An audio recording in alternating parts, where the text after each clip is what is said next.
Imagine holding a book that hasn't been opened in centuries, its pages whispering secrets from civilizations that vanished long before our modern world took shape. These aren't just stories, they're time capsules, carefully preserved accounts of empires that rose and fell, technologies that mysteriously disappeared, and cultures whose wisdom we're still trying to decipher today. Every time we crack open one of these ancient texts, it's like stepping through a portal into a lost world, where the boundaries between myth and history blur and the past suddenly feels vividly alive. There's something profoundly moving about connecting with voices from thousands of years ago, realizing that their questions, their struggles, and their wonders aren't so different from our own. That thrill of discovery, that electric moment when a long-buried truth suddenly clicks into place, is what drives historians and curious minds alike to keep exploring. And today, we're embarking on a journey through 35 of the most captivating ancient history books ever written, works that don't just recount events but pull back the curtain on entire societies, revealing how they lived, what they believed, and why they ultimately faded into memory. From crumbling scrolls found in desert caves to meticulously inscribed stone tablets, these texts offer more than facts. They provide insight into human ambition, creativity, and resilience. They challenge our assumptions, expand our perspectives, and remind us that history isn't a static record. It's an ongoing conversation between the past and the present. Whether you're a seasoned history buff or someone who's just beginning to explore the wonders of antiquity, this curated list is your gateway to understanding the foundations of our world. We'll traverse the sun-baked streets of ancient Rome, walk the philosophical halls of Athens, unravel the engineering marvels of Mesopotamia, and decode the spiritual wisdom of Egypt and India. Each book on this list has been chosen not only for its historical significance but for its ability to transport you, to make you feel the dust of ancient battlefields, the tension in royal courts, and the awe of scientific breakthroughs that changed everything. So settle in, open your mind, and get ready to uncover the mysteries, the dramas, and the sheer brilliance of civilizations that shaped humanity's story and continue to inspire us today. Our journey begins with a book that fundamentally invented the discipline we're about to explore. Picture the bustling agora of ancient Athens around 430 years before the Common Era. Here, a man named Herodotus began reciting his life's work, a sprawling investigation he called simply the Histories. This wasn't a dry list of kings and battles, it was something entirely new, an inquiry, which is what the word historia actually means. He sought answers to the biggest question of his age: how did the mighty Persian Empire, the superpower of the ancient world, fail to conquer the small, scrappy collection of Greek city-states? The result is a masterpiece that reads like an epic novel, blending meticulous research with captivating storytelling and earning him his famous title, the Father of History. Herodotus's account of the Greco-Persian Wars is the core of the work, a dramatic narrative filled with legendary figures like the Spartan king Leonidas and his 300 warriors making their heroic stand at Thermopylae, and the brilliant Athenian general Themistocles outsmarting the massive Persian navy at the Battle of Salamis. But what makes the Histories so endlessly fascinating is that Herodotus never confines himself to just the battlefields. He was insatiably curious about the entire known world.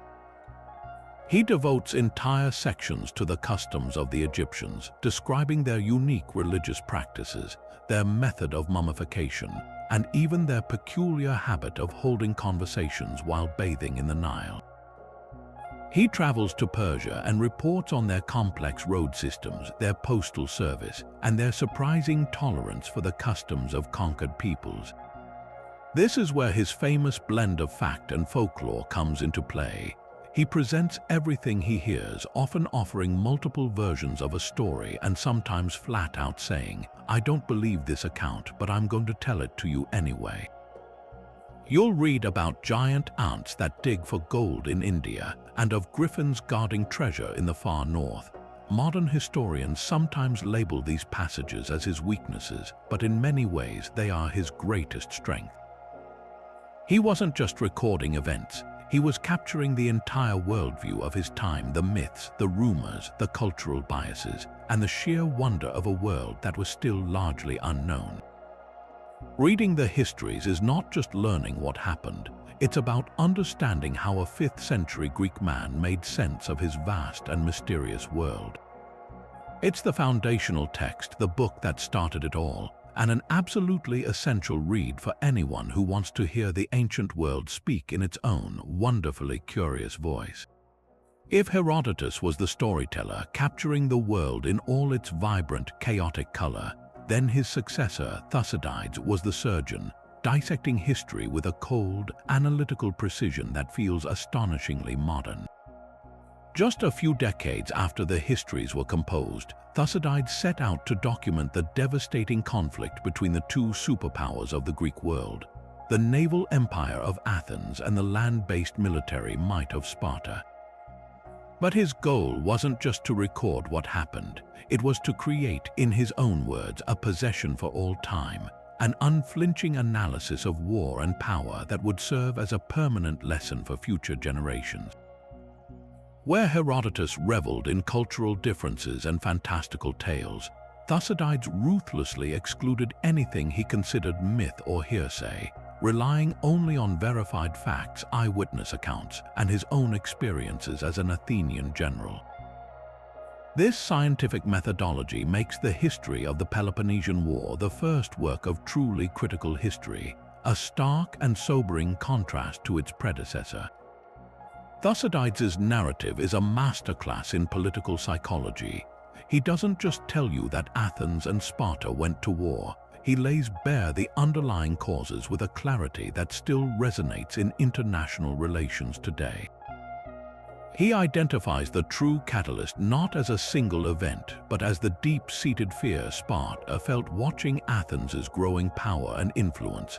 This concept, what we now call the Thucydides trap, remains a powerful lens for understanding the tensions between rising and established powers throughout history. The book is filled with profound insights into the corrosive nature of prolonged conflict, showing how the chaos of war unravels the very fabric of society, eroding morality, breaking down language, and turning allies into enemies and citizens into cynics.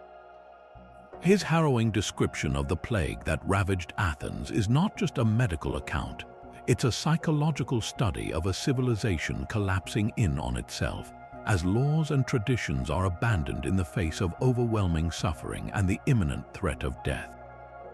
Perhaps the most revolutionary aspect of his work is the inclusion of elaborate speeches, which he reconstructs to articulate the core arguments and motivations of key figures. These aren't verbatim transcripts but philosophical set pieces that delve into the heart of political rhetoric and realpolitik. The most famous of these is the funeral oration delivered by Pericles, a magnificent tribute to Athenian democracy, its values of freedom, open debate, and public service that stands as one of the most inspiring defenses of a free society ever written. Yet, Thucydides immediately follows this idealistic vision with the brutal, pragmatic logic of the Athenian representatives to the island of Melos, where they coldly dismiss notions of justice and argue that the strong do what they can and the weak suffer what they must. This jarring juxtaposition is the essence of Thucydides, a relentless examination of the gap between noble ideals and the harsh realities of power, between what we say we believe and what we actually do when survival is at stake. Reading him is a challenging, often unsettling experience because he holds up a mirror to humanity itself, revealing the constants of fear, ambition, and self-interest that drive history, making his work not just a history of a long-ago war, but a timeless meditation on the human condition. From the gritty realism of Thucydides and his dissection of power politics, we now turn to a work that exists almost in a different universe, a philosophical blueprint for a perfect society crafted not on the battlefield but in the mind. While Thucydides showed us what humanity is, Plato's The Republic dares to imagine what humanity could be. Written around 375 years before the Common Era, this monumental dialogue is far more than a book. It's an intellectual journey, a series of conversations led by Plato's teacher, Socrates, that tackles the biggest questions of all: what is justice? What makes a good life, and how should a community be organized to foster both? It's a foundational text of Western philosophy that simultaneously serves as a brilliant window into the intellectual fervor of classical Athens, a city teeming with thinkers, artists, and politicians all debating the very nature of reality and governance. The central metaphor of the Republic, and perhaps the most famous idea to emerge from it, is the allegory of the cave. Socrates asks his listeners to picture a group of people who have lived their entire lives chained inside a dark cave facing a wall. Behind them, a fire burns, and between the fire and the prisoners, people carry puppets and objects, casting shadows on the wall in front of the captives. For these prisoners, these shadows are the only reality they have ever known. Socrates then describes what would happen if one prisoner were freed. He would turn around, be blinded by the fire, and gradually come to understand that the shadows are mere copies of more real objects. If he were then dragged out of the cave entirely into the sunlight, he would be utterly overwhelmed, but his eyes would eventually adjust and he would see the true world, the sun itself, the source of all light and life. This prisoner, having seen true reality, would have a duty to return to the cave and try to free the others, even though they would likely ridicule him and prefer their familiar shadow world. This powerful story is about enlightenment, education, and the philosopher's difficult role in society. It argues that most of us are living in a kind of illusion, mistaking the shadows on the wall, the superficial appearances of wealth, power, and fame, for true reality, which is the world of perfect, eternal forms or ideas, with the form of the good being the ultimate sun. This allegory directly informs Plato's radical vision for an ideal state, which he constructs as a larger-scale mirror of a just individual's soul. He argues that a just society, like a just person, requires a harmonious balance between its three core parts. The producers, the farmers, artisans, and merchants represent the appetitive part of the soul, driven by desires for material goods and sustenance. The auxiliaries, the warrior class, represent the spirited part characterized by courage, honor, and the will to defend the community. Finally, at the top are the philosopher kings, who represent the rational part of the soul. These are the individuals who have escaped the cave, who have knowledge of the form of the good, and are therefore the only ones fit to rule, not for personal power or gain, but out of a sense of duty to guide the state according to true wisdom. This tripartite structure is designed to ensure that reason, not appetite or blind ambition, governs the city. To achieve this, Plato proposes a series of astonishingly strict measures, including the abolition of private property and the traditional family unit for the guardian class, arguing that their loyalty must be solely to the state, not to their own personal interests or heirs. It's impossible to read the Republic without feeling the intense political energy of its time. Plato was writing in the wake of the Peloponnesian War that Thucydides documented, and he had witnessed the chaos and corruption of Athenian democracy firsthand, including the trial and execution of his beloved mentor Socrates by the democratic assembly. The work is in many ways a profound critique of the system that killed his teacher. He portrays democracy not as our ideal, but as a flawed and unstable system that naturally descends into populism and tyranny, as citizens become obsessed with freedom at the expense of order and wisdom. His vision of the philosopher king is a direct response to the failings of the demagogues he saw rising to power by appealing to the masses' basest instincts. While his ideal state can seem starkly authoritarian and even dystopian to modern readers, its true value lies in the relentless questions it forces us to ask ourselves about the trade-offs between liberty and order, between expertise and popular opinion, and about the very purpose of political life. Is the goal of a state simply to satisfy the desires of its citizens, or is it to make them good, just, and wise? The Republic doesn't provide easy answers, but it remains the indispensable starting point for every single discussion about justice and governance that has followed for over 2 millennia. While Plato was constructing his ideal state in the realm of philosophy, a very different kind of foundational text was being commissioned to cement the identity of a real, sprawling empire. Written in the final years of the 1st century before the Common Era, Virgil's The Aeneid is a monumental work of political poetry, a masterfully crafted epic designed to give the Roman people a divine origin story worthy of their global dominance. Emperor Augustus, who had just ended a century of brutal civil wars, understood that military victory alone wasn't enough to unite a fractured people. He needed a powerful cultural narrative. He found his instrument in Virgil, Rome's greatest poet, who was tasked with composing a national epic that would rival the Homeric poems of Greece. The result is a breathtakingly complex and beautiful poem that follows the Trojan hero Aeneas as he flees the smoldering ruins of his city, destined by the gods to found a new nation in Italy that will one day become Rome. On its surface, the Aeneid is a thrilling adventure story filled with shipwrecks, monsters, tragic love affairs, and brutal warfare. We follow Aeneas as he journeys across the Mediterranean, facing divine wrath and intervention at every turn. His tragic romance with Dido, the Queen of Carthage, remains one of literature's most powerful and heartbreaking episodes.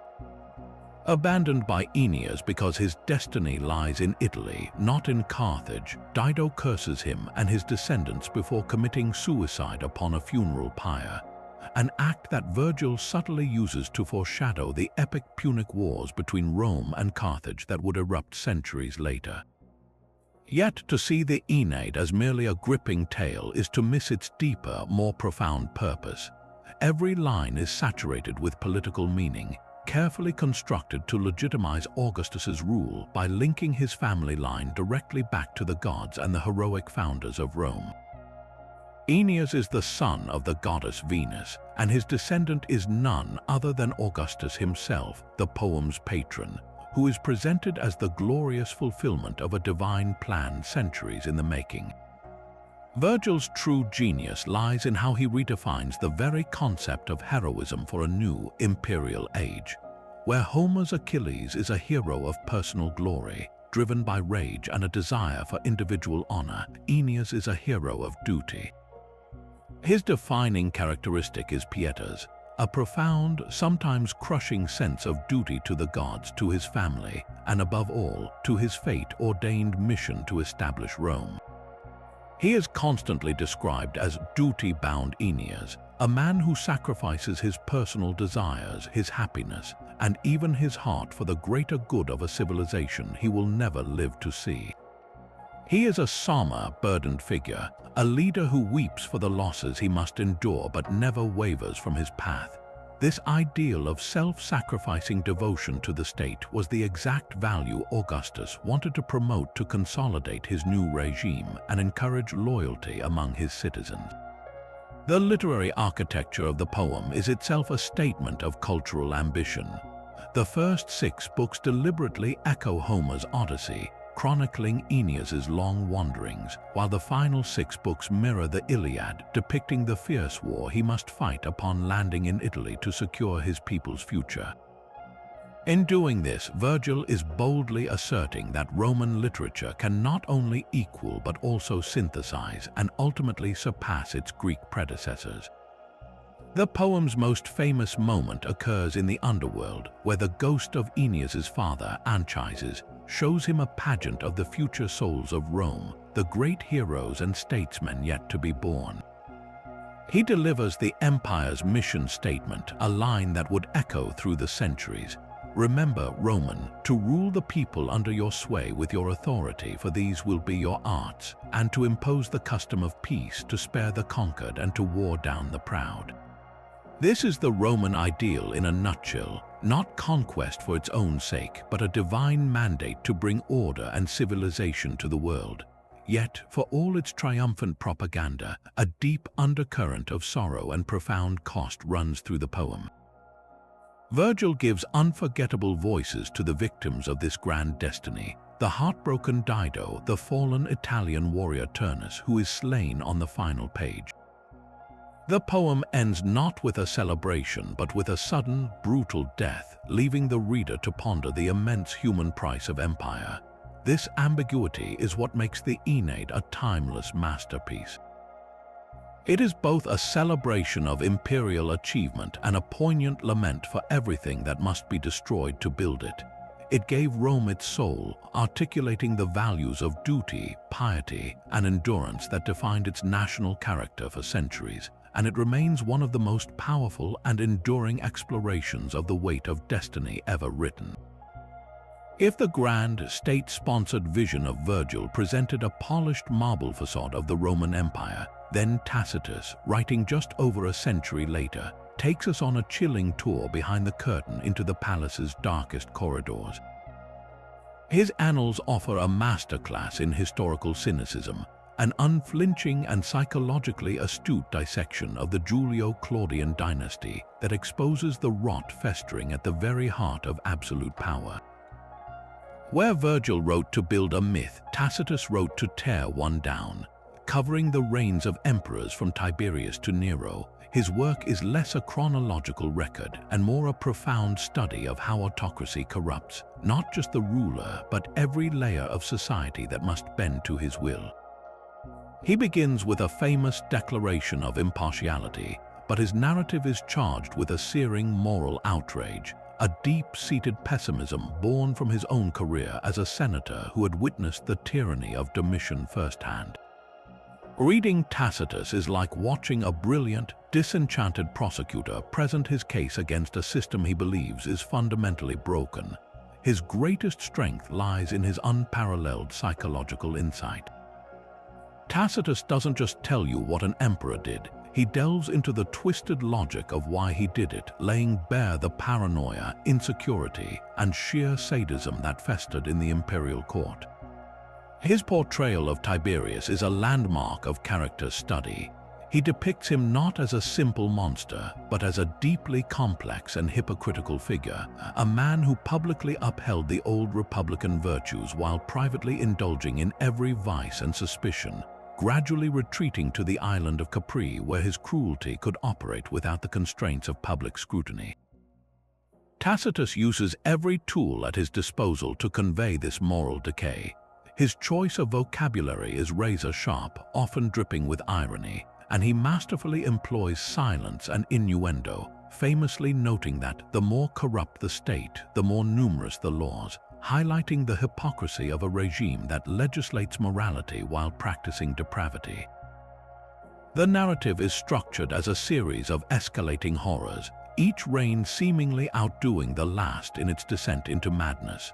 The reign of Claudius becomes a dark comedy of manipulation, where the emperor is portrayed as a foolish pawn controlled by his powerful wives and freedmen, his court a nest of intrigue and poisonings.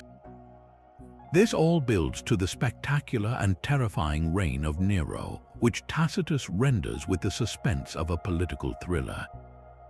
He documents the Great Fire of Rome not just as a catastrophe, but as the backdrop for Nero's most infamous act, the scapegoating and brutal persecution of the Christians, a new religious sect he describes with a detached, anthropological curiosity, even as he recounts their horrifying fates, being torn apart by dogs or burned alive as human torches to illuminate the emperor's gardens.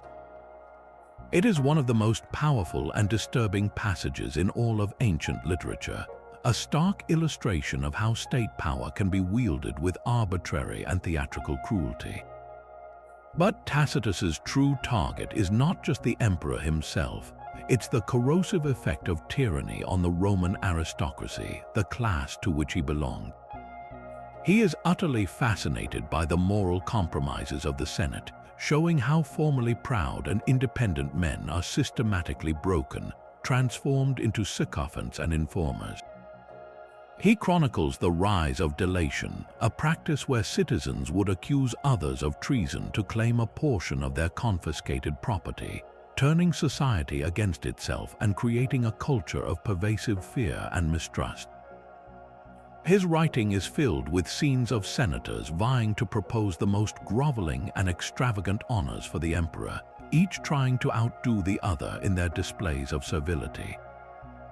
This focus makes the Annals deeply personal and tragically relatable. It's a story about how good people are forced to make terrible choices in order to survive, and how the soul of a nation is eroded not by one tyrant alone, but by the quiet collaboration of thousands. It is a bleak, brilliant, and essential counterpoint to the imperial glory celebrated by Virgil, a sobering reminder that the most valuable histories are often those written not for the victors but for the victims. If Tacitus offers a dark, psychological analysis of imperial power, then our next author, Suetonius, pulls up a chair and whispers all the salacious, scandalous gossip from the imperial bedroom. Written just a few years after Tacitus's Annals, Suetonius's The 12 Caesars represents a completely different approach to history, one that trades high politics for intimate biography and moral judgment for juicy, unforgettable detail. As a scholar and secretary to the Emperor Hadrian, Suetonius had unprecedented access to the imperial archives, official records, and personal correspondence that others could only dream of. But rather than crafting a sweeping narrative of statecraft, he used this treasure trove to compile a series of biographies, each one a structured catalogue of the emperor's ancestry, public works, personal habits, and most famously, their private vices and virtues. The result is a work that feels startlingly modern, a blend of historical record and tabloid expose that peels back the marble veneer to reveal the all-too-human and often shockingly flawed individuals beneath the purple robes. Suetonius's method is systematic, almost clinical in its organization. Each biography is neatly divided into sections, moving from the subject's family background and early career through their public acts and finally into the most intimate and physical details of their character. This structure allows him to present a seemingly balanced portrait. He'll dutifully list an emperor's building projects, military victories, and legal reforms before launching into a breathtaking litany of their debauchery, cruelty, and bizarre personal quirks. The effect is profoundly humanizing, reducing figures of immense power to the level of recognizable, if deeply dysfunctional, people. We learn that Augustus was so concerned about his height that he wore sandals with elevated soles and had the urge to gamble constantly, even using a board game to divine his future.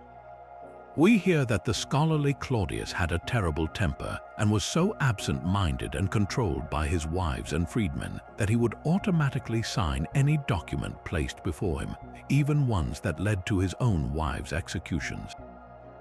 Of course, it's the scandalous anecdotes that have made the 12 Caesars legendary, and Suetonius delivers them with a deadpan, just the facts tone that makes them even more compelling.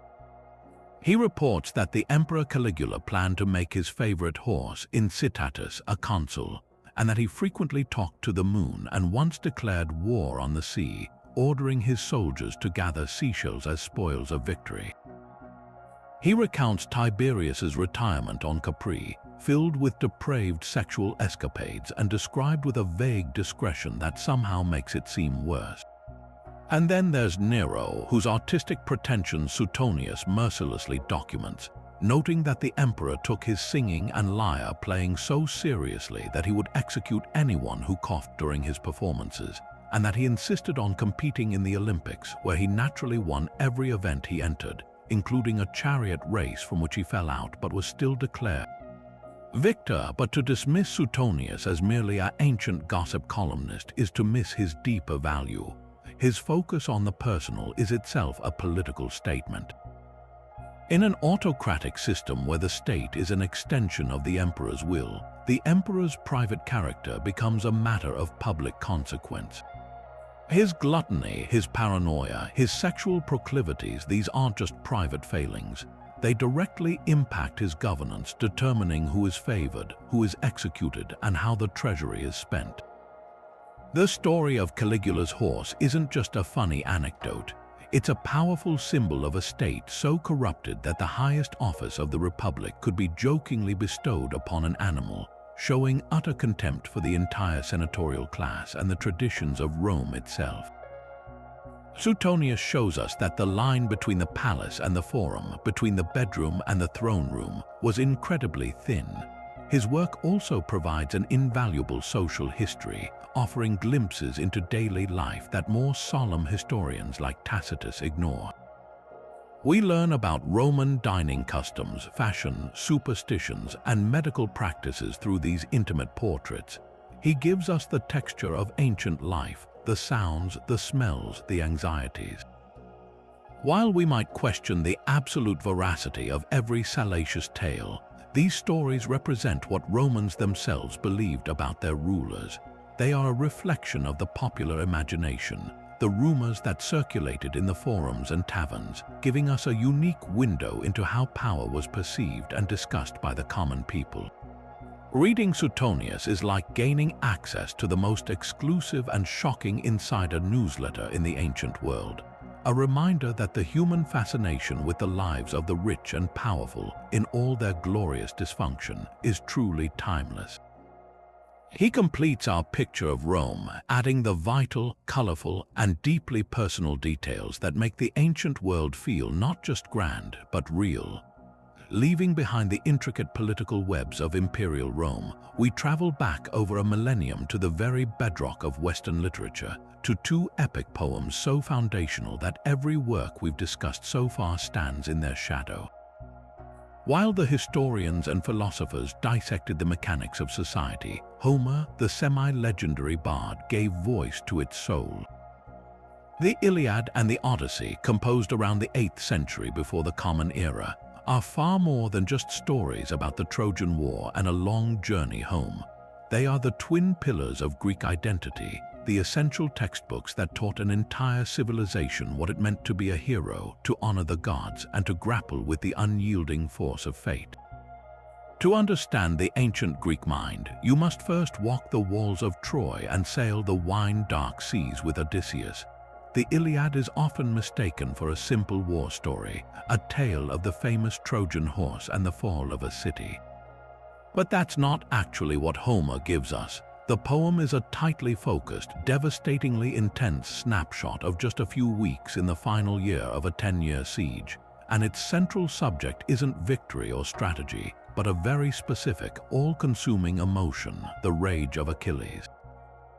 The poem begins with that very word rage, and from that explosive start, we are plunged into the consequences of a single man's wounded pride.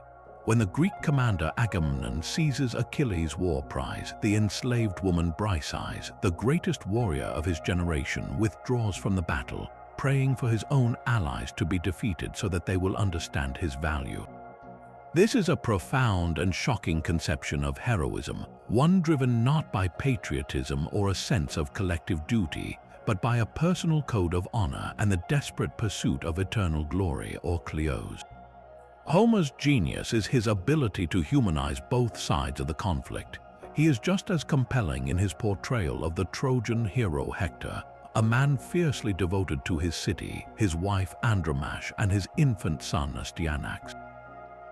Hector is everything Achilles is not, a hero of responsibility, a defender rather than an attacker. The scenes in Troy, particularly Hector's heartbreaking farewell to his family, knowing he is likely going to his death, provide a poignant counterpoint to the selfish fury of the Greek camp. The poem forces us to see the humanity of the enemy, making the eventual duel between Achilles and Hector not a simple clash of good versus evil, but a tragic collision of two irreconcilable codes of honor.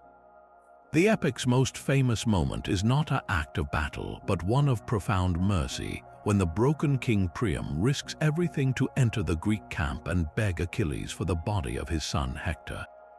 In that tent, the two enemies, one a grieving father and the other a warrior mourning his own beloved friend Patroclus, recognize their shared humanity, and Achilles' rage finally subsides, replaced by a fleeting, compassionate peace.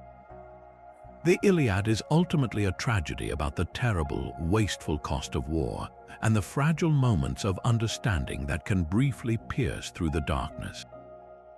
If the Iliad is a story of rage and death set on the fixed stage of a battlefield, then the Odyssey is its complement, a story of wit and survival set against the boundless, unpredictable expanse of the Mediterranean. This is the world's first great adventure story, following the clever, resourceful hero Odysseus on his 10-year journey back to his home island of Ithaca and his faithful wife Penelope. Where Achilles is defined by his unstoppable strength and inflexible pride, Odysseus is defined by his mind. His defining trait is metis, a cunning intelligence that allows him to talk his way out of impossible situations. He is the man of twists and turns, and his journey is a masterclass in problem-solving, facing down monsters like the one-eyed Cyclops Polyphemus, whom he blinds after cleverly telling him his name is Nobody, and resisting the supernatural allure of the sirens by having his crew tie him to the mast of his ship so he can hear their deadly song without succumbing to it.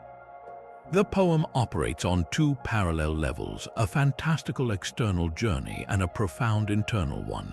Outwardly, Odysseus battles witches, navigates between the six-headed monster Scylla and the whirlpool Charybdis, and descends into the underworld to speak with the dead. Inwardly, however, he is on a journey of rediscovery, slowly stripping away the layers of his identity. He is a king who becomes a beggar, a warrior who must learn to use words instead of a sword, a man who is tempted with immortality by the nymph Calypso, but ultimately chooses the mortal, aging Penelope and the complicated reality of home. This theme is mirrored by Penelope's own brilliant struggle back in Ithaca, where she fends off a horde of greedy suitors by unraveling each night a burial shroud she weaves by day, a masterpiece of deception that proves her to be her husband's perfect intellectual equal. The Odyssey is, at its heart, a celebration of the domestic, arguing that the greatest heroism is not found in winning a war, but in the patient, clever, and enduring work of rebuilding a home and a family. Together, these epics provided the ancient Greeks with a shared cultural language. They were not just entertainment, they were a core part of education and religious festivals, performed aloud to captivated audiences. They established the complex, flawed, Chinese letter prone pantheon of Greek gods, who squabble, take sides, and manipulate human lives like pieces on a chessboard, forcing mortals to navigate a world where divine whim could alter their fate at any moment. The poems explore the tension between that predetermined fate, or Moira, and human agency, asking whether our choices truly matter or if we are merely playing out a story already written by the gods.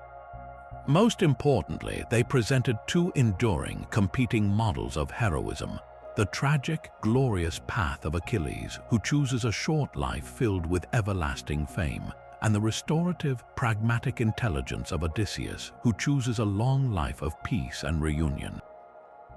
For centuries, Greeks measured themselves against these archetypes, debating which was the greater man.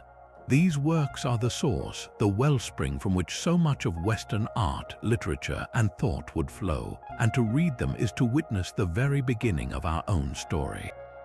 After the raw, foundational power of Homer, we arrive at a work that represents a different, more refined phase of Greek literature, a sophisticated and self-conscious epic that reflects a world dramatically changed. Written in the 3rd century before the Common Era, Apollonius of Rhodes's The Argonautica is a product of the Hellenistic Age, a period following the conquests of Alexander the Great that saw Greek culture spread across the known world from Egypt to the edges of India. This was an era of great libraries, advanced scholarship, and a new, more psychological approach to art. The Argonautica takes one of Greece's oldest myths, the quest of Jason and the Argonauts for the Golden Fleece, and retells it not with the stark, heroic grandeur of the Iliad, but with a modern sensibility focusing on inner turmoil, the complexities of love, and the awe of exploring a vast, mysterious world. The poem's greatest innovation lies in its revolutionary portrayal of its heroine, the Colchian princess Medea. In earlier versions of the myth, she was little more than a plot device, a sorceress who helps the hero before descending into her later role as a notorious villain. But Apollonius makes her the emotional and psychological core of the entire epic. Her experience of falling in love with Jason is rendered with an unprecedented depth and realism, described as a terrifying, all-consuming sickness. The poet uses the newly developed language of Hellenistic medicine to detail her symptoms: the sudden pallor, the uncontrollable trembling, the heat and chills that rack her body. We are placed squarely inside her mind as she wrestles with a devastating conflict between her duty to her father, the king who guards the fleece, and her overpowering, divinely inspired passion for the handsome stranger from Greece. This internal battle is far more compelling than any of the physical monsters Jason faces. Through Medea, Apollonius explores the concept of emchania, a state of being utterly at a loss, with no way out, making her one of the most complex and tragically human figures in all of ancient literature. This psychological focus does not come at the expense of adventure. Rather, it gives the adventure its emotional stakes. The poem is packed with thrilling, almost cinematic episodes that would fuel imaginations for centuries. The Argonauts, a crew of all-star heroes from across Greece, including Heracles and the musician Orpheus, navigate their ship, the Argo, through a series of incredible perils. They battle the Harpies, winged creatures who swoop down to defile their food. They must row through the clashing rocks, the Symplegades, which crash together to crush any ship attempting to pass. In one of the most tense sequences, they are forced to navigate the narrow channel between the six-headed monster Scylla and the whirlpool Charybdis, a scene Homer would later adapt for Odysseus's journey. Apollonius writes these scenes with a vivid, almost ethnographic curiosity, describing the strange customs of the peoples they encounter along the Black Sea coast, reflecting the genuine spirit of geographical discovery that defined the Hellenistic age. The relationship between Jason and Medea is the engine of the plot, but it is deeply unsettling and far from a simple romance. Jason is presented not as a typical, might-makes-right Homeric hero, but as a somewhat passive and politically cunning figure.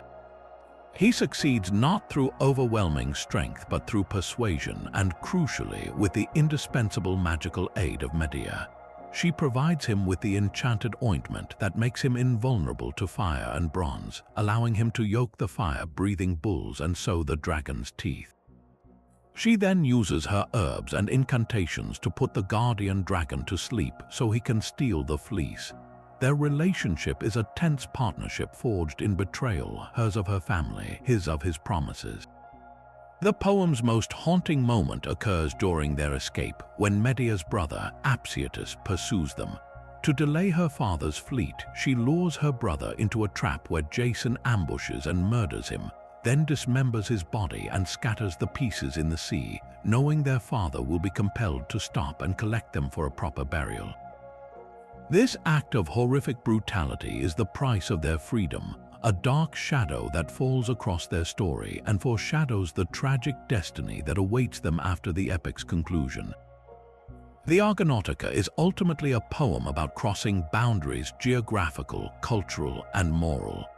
It mirrors the experience of the Greeks of Apollonius's time, who were living in new cities like Alexandria in Egypt, encountering foreign cultures and grappling with the resulting blend of ideas and identities. The quest for the Golden Fleece is not just a grab for a magical artifact. It is a story about the first great east-west journey, a collision between the Greek world and the ancient, mysterious kingdom of Colchis on the eastern shore of the Black Sea. The poem is fascinated by this cultural exchange, showing both its possibilities and its perils. It is a masterpiece of its time, erudite, emotionally complex, and beautifully crafted, offering a thrilling adventure on the surface while exploring the deep and often dark currents of human passion, obligation, and the costly pursuit of glory. It stands as a brilliant bridge between the oral, heroic tradition of Homer and the more interior, psychological literature that would follow, proving that the epic form could evolve to ask new and deeply personal questions about the human heart. But for all its grand ambition, the true magic of Diodorus's library lies in the countless fragments of lost worlds he preserves within its pages. Because he worked by compiling and quoting from hundreds of earlier historians, many of whose works have since vanished entirely, his text became a kind of literary ark, saving precious accounts from oblivion. We owe much of our knowledge of the Sicilian historian Timaeus, for instance, to Diodorus's extensive use of his work in detailing the history of Greek settlements in Italy and Sicily. His chapters on Egypt are heavily drawn from Herodotus of Abdera, providing an invaluable, albeit sometimes fanciful, Greek perspective on pharaonic customs, religious rituals, and the alleged origins of the gods. He gives us one of the most detailed ancient descriptions of the gold mines of Egypt, a horrifying account of the brutal conditions endured by convicts and slaves who worked there until they literally died of exhaustion. This isn't just dry history, it's a window into the brutal economic engines that powered ancient empires. His treatment of Alexander the Great offers a perfect example of his method and its value. While we have the focused literary narratives of Arrian and Plutarch, Diodorus provides a much broader, more general account drawn from sources like Tacitus, which was popular in his day but is now lost. His version includes dramatic, often sensational details that other historians omit, such as the famous story of Alexander cutting the Gordian knot. He also provides crucial logistical and chronological framework for the entire campaign, helping modern historians piece together the sequence of events across the vast expanse of Alexander's conquests. Reading Diodorus on Alexander is like getting the popular, widespread version of the story that was circulating in the 1st century, complete with all its grandeur and rumor, offering a vital counterpoint to the more critical and polished accounts. Perhaps the most enduring charm of the library of history is its author's own voice, which occasionally peeks through the compiled facts. He frequently pauses to offer moralizing judgments on the events he describes, condemning cruelty and praising justice and clemency in rulers. He expresses his own amazement at the wonders he records, and he is not afraid to critique his sources when he finds them unbelievable. While this can sometimes feel like a distraction from the narrative, it also makes him feel like a genuine companion on this historical journey, a thoughtful, if sometimes overly trusting, guide who is just as fascinated by the past as we are. He represents the earnest spirit of a popularizer, a man who believed that history should be made accessible and useful for the average person, not just for scholars and statesmen. His work is a monumental, if deeply flawed, achievement, a sprawling, chaotic, and utterly indispensable mosaic of the ancient world, pieced together from countless broken fragments. It reminds us that history is not only written by the brilliant annalists like Thucydides, but also by the dedicated collectors, the passionate compilers who ensure that the stories, however imperfectly remembered, are never completely lost. Shifting our gaze from the fragmentary treasures preserved by Diodorus, we arrive at a work of history so monumental, so audacious in its scope and argument, that it single-handedly defined the narrative of an entire civilization's collapse for centuries. Written not in antiquity, but in the heart of the 18th century, Edward Gibbon's The History of the Decline and Fall of the Roman Empire is a breathtaking intellectual achievement that stands as a colossus in the landscape of historical writing. This is not a simple chronicle of events. It is a sweeping, 6-volume philosophical inquiry into the causes behind one of history's most pivotal transformations, the gradual dissolution of the Roman world and the eventual triumph of barbarism and religion. To read Gibbon is to witness a brilliant Enlightenment mind at work, applying the era's newfound faith in reason, skepticism, and secular explanation to the grand tapestry of the past. Gibbon's famous opening line sets the stage with majestic authority. He describes himself arriving in Rome and, while listening to friars sing vespers amidst the ruins of the capital, feeling the inspiration to trace the empire's downfall. From that evocative beginning, he unfurls a narrative that spans over 1,000 years, from the golden age of the Antonine emperors in the 2nd century all the way to the final fall of Constantinople in 1453. His central and most controversial thesis is that Rome's decline was not the result of a single cataclysmic event, like a barbarian invasion, but a slow internal decay precipitated by two primary forces: the loss of civic virtue among its citizens and the rise of Christianity. From his Enlightenment perspective, the classical world was a pinnacle of human reason, order, and civic engagement. The Roman Republic and early empire were powered by citizens who placed their duty to the state above personal comfort, who valued liberty and actively participated in their own governance. Gibbon argues that this republican vigor was gradually eroded by the very success of the empire itself. As Rome grew wealthy and secure, its citizens became soft, more interested in luxury, bread and circuses, and personal gain than in the hard work of maintaining their freedom. The army, once composed of patriotic landowners, was filled with mercenaries who had no loyalty to Rome itself, only to the generals who paid them, a shift that made the endless civil wars of the 3rd and 4th centuries all but inevitable. This leads directly to his second, and for his time far more provocative cause, the adoption of Christianity as the state religion. Gibbon, a man of deep skepticism, did not attack faith itself, but rather what he saw as its practical, worldly effects on the Roman character. He argued that the Christian focus on the afterlife and spiritual salvation diverted energy and talent away from the public sphere. The best and brightest minds, who might have become statesmen, soldiers, or engineers, instead became monks and theologians, debating abstract points of doctrine while the frontiers crumbled. He suggested that Christian doctrines of pacifism and turning the other cheek undermined the martial spirit necessary to defend a vast empire from its enemies. Furthermore, he pointed to the intense and often violent theological disputes that fractured the empire from within, arguing that the fierce debates over issues like the nature of Christ created internal divisions that were just as damaging as any external threat. For Gibbon, the rise of the Church also introduced a new and powerful institution that often competed with the state for authority and resources, further fragmenting political power. His treatment of this subject is cool, ironic, and meticulously reasoned, using the early Church's own histories against it to highlight what he saw as superstition and fanaticism. This analysis was explosive in its day, earning him charges of heresy and bitter criticism, but it established a secular framework for understanding history that was entirely new. What makes Decline and Fall such an enduring masterpiece, however, is not just its thesis, but its breathtaking literary power. Gibbon's prose is a thing of majesty and wit, crafted with a Latinate elegance and a dry, devastating irony that makes even the most complex ecclesiastical debates compelling. He can dismantle a rival historian or a pious legend with a single, perfectly honed sentence. His character portraits are unforgettable, whether he's sketching the philosophic emperor Marcus Aurelius, the decadent and incompetent Elagabalus, or the formidable Byzantine Queen Theodora.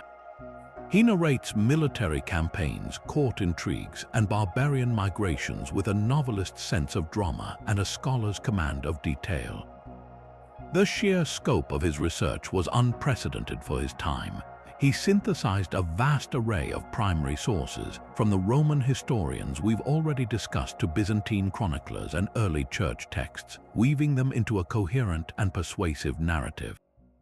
For generations, his work was not just a history of Rome's fall. For many readers, it was the history. Of course, modern scholarship has challenged and refined many of Gibbon's conclusions. Historians now point to a far more complex web of factors: crippling economic inflation, recurrent plague that decimated the population, the immense administrative difficulty of governing such a vast territory with pre-modern communication, and the sheer constant pressure of migration on its borders. His view of the Byzantine Empire as a pathetic and degenerate continuation of Rome has been thoroughly revised, with scholars now recognizing its incredible longevity and cultural richness. Yet, despite these necessary corrections, Gibbon's shadow looms large. Every subsequent historian of Rome has had to engage with his arguments. He established the very terms of the debate and pioneered the kind of large-scale, causal historical analysis that would become the model for the profession. Reading the decline and fall today is a dual experience. You are treated to one of the most eloquent and intelligent narratives ever written, while also witnessing the birth of modern historical thought with all its strengths and its inherent biases. It remains an essential, exhilarating, and provocative journey, a monument of scholarship that continues to challenge and inspire anyone who seeks to understand how great civilizations rise and why, in the end, they falter. Yet for all its grand political and philosophical narratives, the ancient world was equally concerned with a far more intimate and universal mystery, the journey that awaits us all after death. And no civilization devoted more creative energy to mapping that unknown territory than the Egyptians. To understand their profound and intricate vision, we must turn to perhaps the most famous religious text in history, though its common name is a modern misnomer. The ancient Egyptians knew it as the Book of Coming Forth by Day, a title that perfectly captures its purpose, a guidebook to navigating the perilous underworld and achieving a glorious rebirth in the radiant afterlife.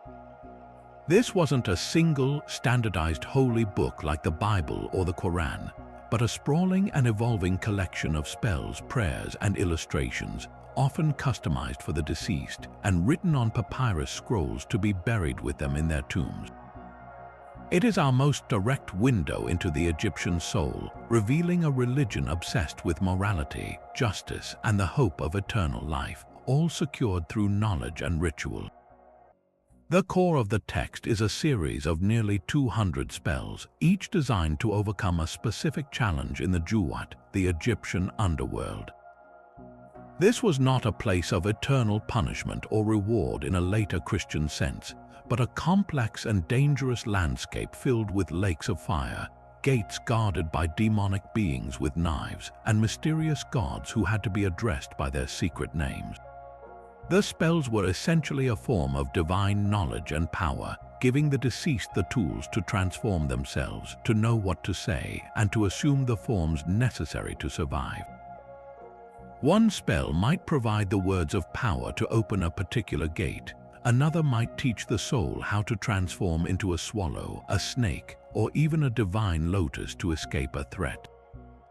The most famous of these is spell 125, which contains the detailed instructions for the most critical test of all, the weighing of the heart ceremony. This scene, so often depicted on papyrus scrolls, is the breathtaking climax of the afterlife journey.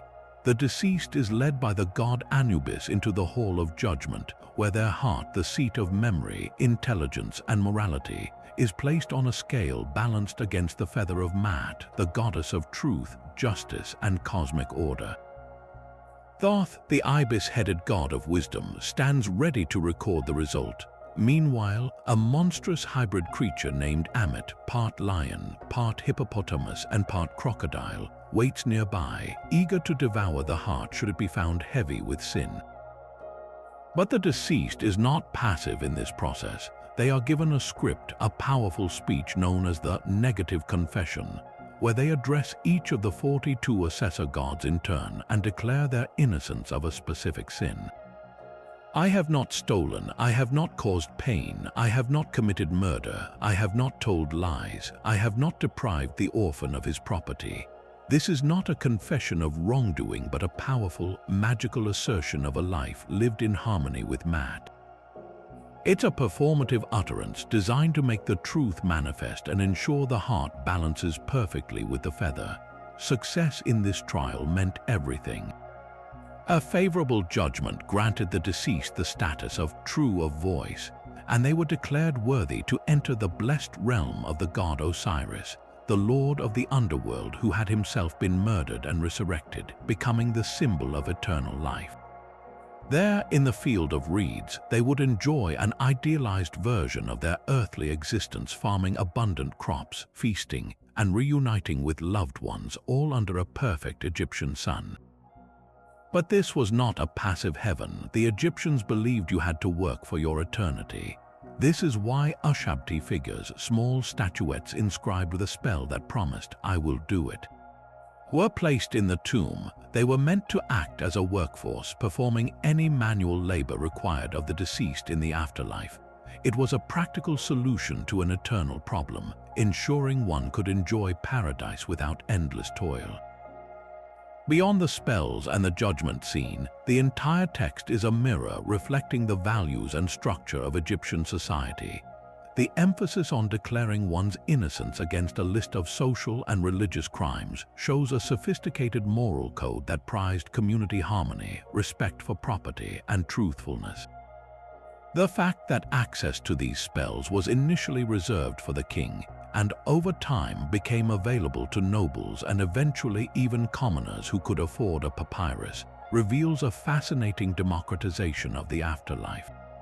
What began as a royal guarantee of immortality slowly expanded, offering every Egyptian the hope of eternal life if they could live a righteous life and procure the right magical text. The Book of Coming Forth by Day is ultimately a testament to a culture that looked unflinchingly at death and chose not with despair, but with incredible creativity, optimism, and a profound faith in the power of words and right action to secure a place in the world to come. While the Egyptians sought to conquer death through sacred knowledge, another ancient civilization developed a profound strategy for mastering the conflicts of life itself. Imagine the brutal chaos of China's Warring States period, a 2-century-long era of relentless conflict where 7 rival kingdoms clashed in a desperate struggle for ultimate supremacy. It was from this crucible of violence and political intrigue that one of history's most enduring works of strategy emerged, not from a philosopher in a quiet garden, but from a seasoned general who understood victory as the highest form of philosophy.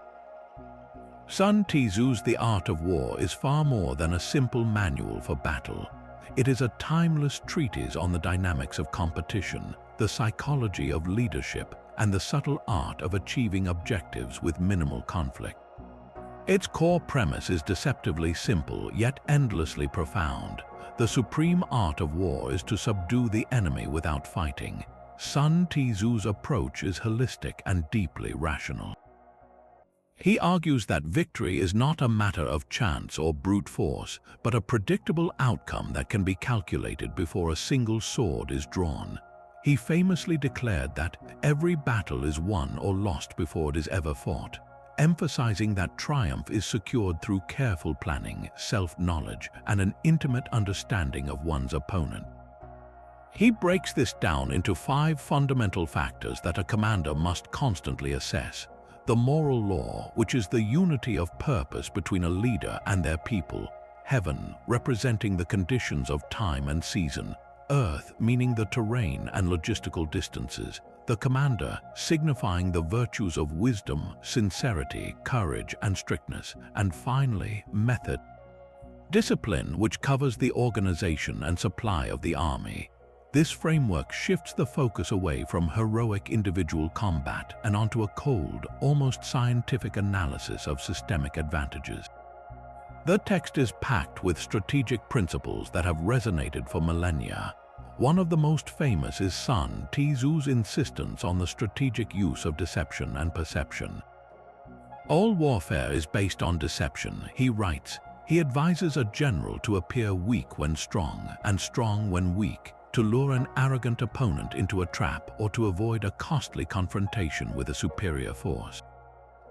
He champions the concept of attacking a strategy rather than an army, of breaking an enemy's alliances and disrupting their plans before ever engaging their soldiers. This leads to his ultimate ideal, winning through cunning and positioning so completely that the enemy's army surrenders intact, their city is captured without a siege, and their kingdom is subdued without a lengthy campaign. The most perfect victory, in Sun Tzu's view, is one that leaves the conquered resources, the land, the people, the infrastructure undamaged and ready to be absorbed into your own growing power. This philosophy of efficient, intelligent competition is precisely why the art of war has exploded in relevance far beyond the battlefield. In the modern era, business executives have adopted it as a foundational text for corporate strategy. The marketplace is recast as the battlefield where companies must know themselves, their strengths, weaknesses, and core culture, and their competitors. Sun Tzu's advice to know the enemy and know yourself is the bedrock of market analysis and competitive intelligence. His emphasis on flexibility, water has no constant form, there are no constant conditions in warfare, directly informs the need for businesses to adapt swiftly to changing consumer demands and disruptive technologies. A company, like an army, must flow around obstacles and strike where its opponent is weakest, whether that's an underserved market niche or an inefficient area of a rival's operations. The applications extend deeply into the realm of leadership and personal development as well. Sun Tzu's ideal commander is not a raging tyrant but a calm, disciplined, and respected leader who leads by example and possesses a complete understanding of the situation. His warnings about the perils of a general who is reckless, cowardly, quick-tempered, or overly concerned with his honor are studied as object lessons in managing one's own emotions and ego. The text teaches the importance of timing, of waiting for the right moment to act, and of the immense power that comes from patience and preparation. It encourages a mindset of strategic thinking in everyday life, where challenges are not met with blunt force but with a clever assessment of the terrain and a plan to navigate it with the least resistance and the greatest effect. From the dojo to the boardroom, and even in navigating personal conflicts, Sun Tzu's wisdom provides a framework for turning confrontation into a chess game, where the most powerful move is often the one that avoids the fight altogether, securing a lasting victory for all.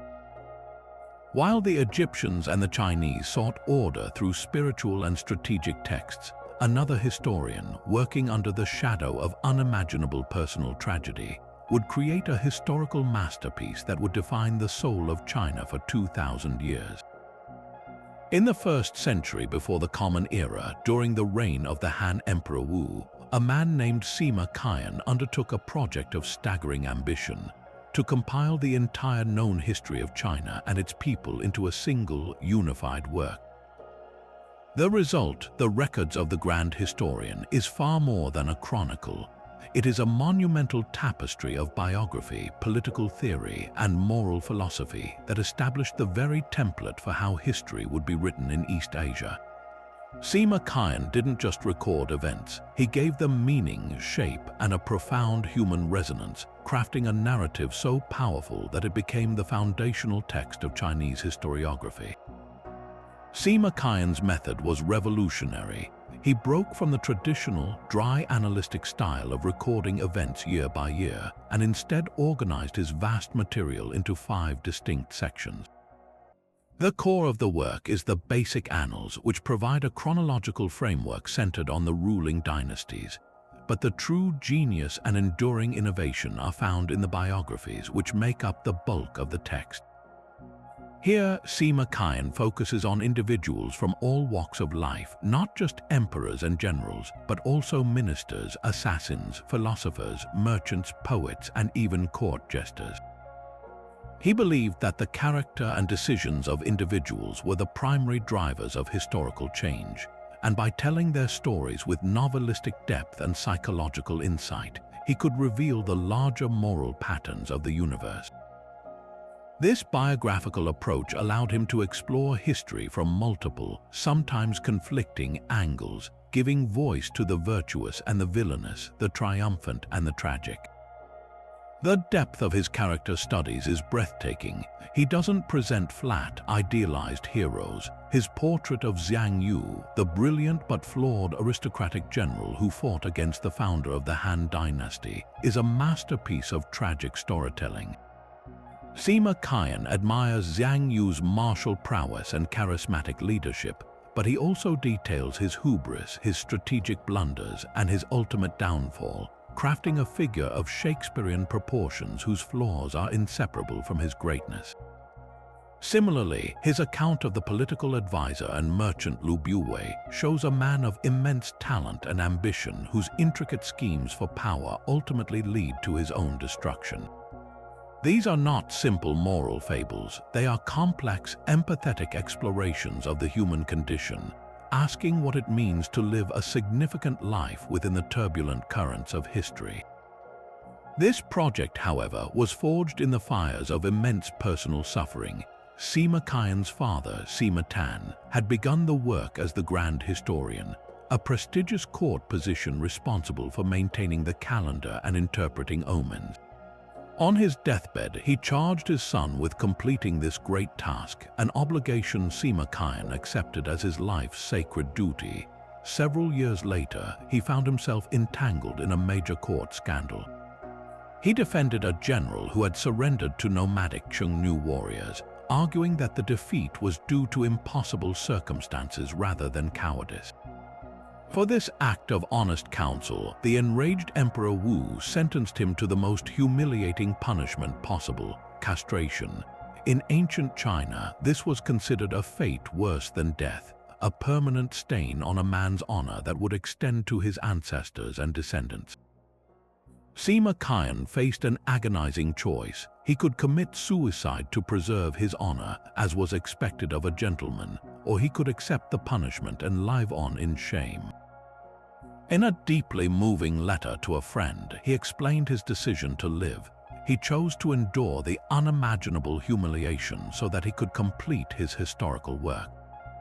He wrote that his life's purpose had been transformed from one of public service and honor to a private, almost secret mission, to create a work that would explore the interaction between heaven and man and comprehend the historical changes of past and present.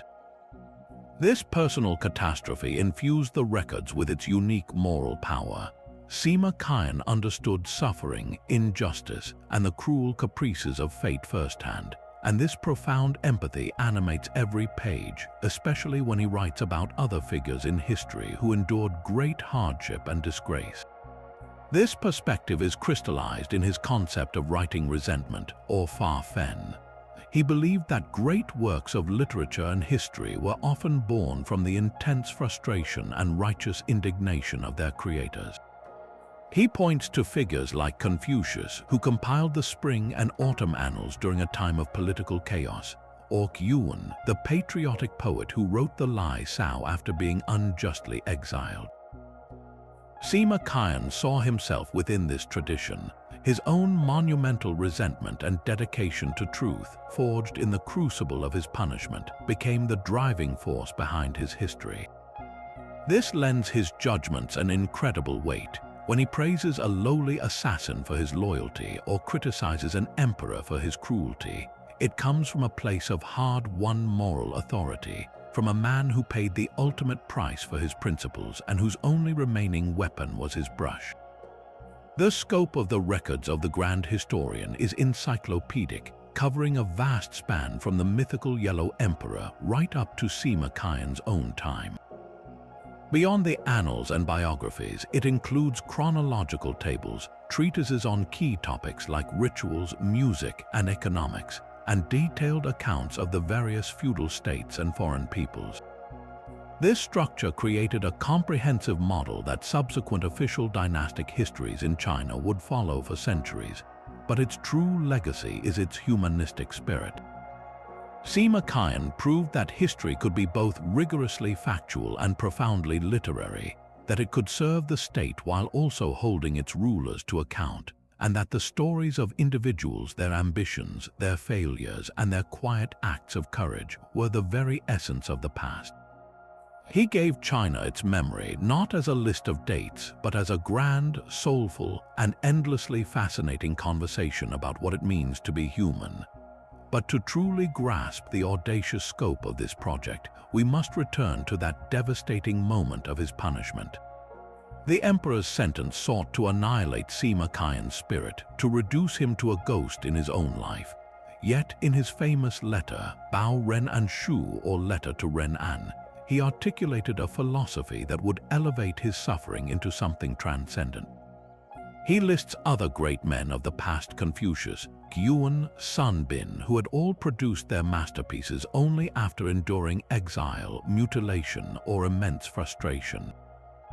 He saw a pattern that profound art and truth often spring from Fa-Fen, from writing out of resentment, a burning need to create meaning from pain and injustice. His own humiliation, then, was not an end but a beginning. It became the crucible that forged his unshakable commitment to truth-telling, granting him a fearless empathy for every other historical figure who had faced downfall and disgrace. He was no longer a court official writing for an emperor. He was a wounded soul writing for eternity, and that shift in perspective is what gives the records its unparalleled moral power and heartbreaking humanity. From the profound humanism of Sima Qian's China, we now journey westward to the very cradle of civilization itself, to a land between two rivers where writing itself was invented.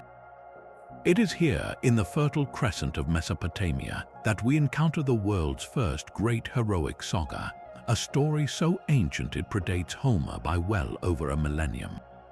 The Epic of Gilgamesh, inscribed on crumbling clay tablets in Akkadian cuneiform, is more than just a literary first. It is a foundational human document, a breathtaking exploration of themes so universal: friendship, loss, the terror of death, and the search for meaning that it feels shockingly modern despite its 4,000 years.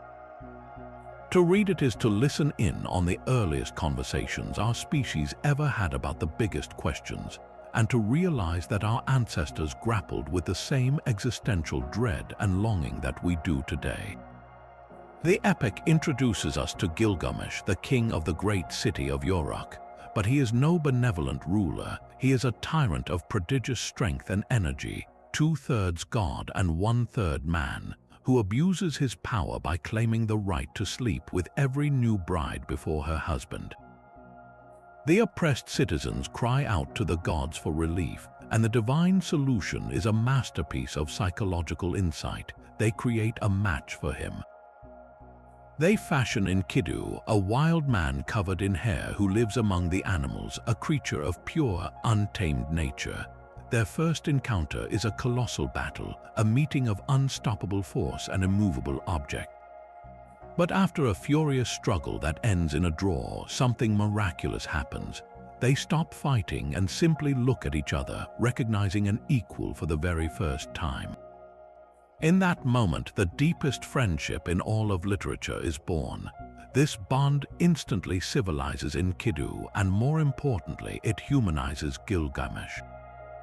Through his love for his friend, the arrogant king discovers empathy, loyalty, and a purpose beyond his own appetites. Together, they embark on heroic quests to cement their fame, most famously journeying to the distant cedar forest to slay the monstrous guardian Humbaba. This act, though victorious, incurs the wrath of the gods. As punishment for their hubris, Enkidu is struck with a slow, agonizing, and terminal illness. The heart of the epic is Gilgamesh's response to his friend's death. He is utterly consumed by a grief so raw and profound that it shatters his understanding of the world.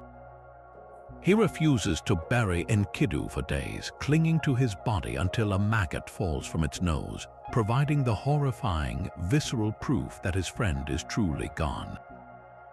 This confrontation with decay and mortality triggers a seismic shift in Gilgamesh.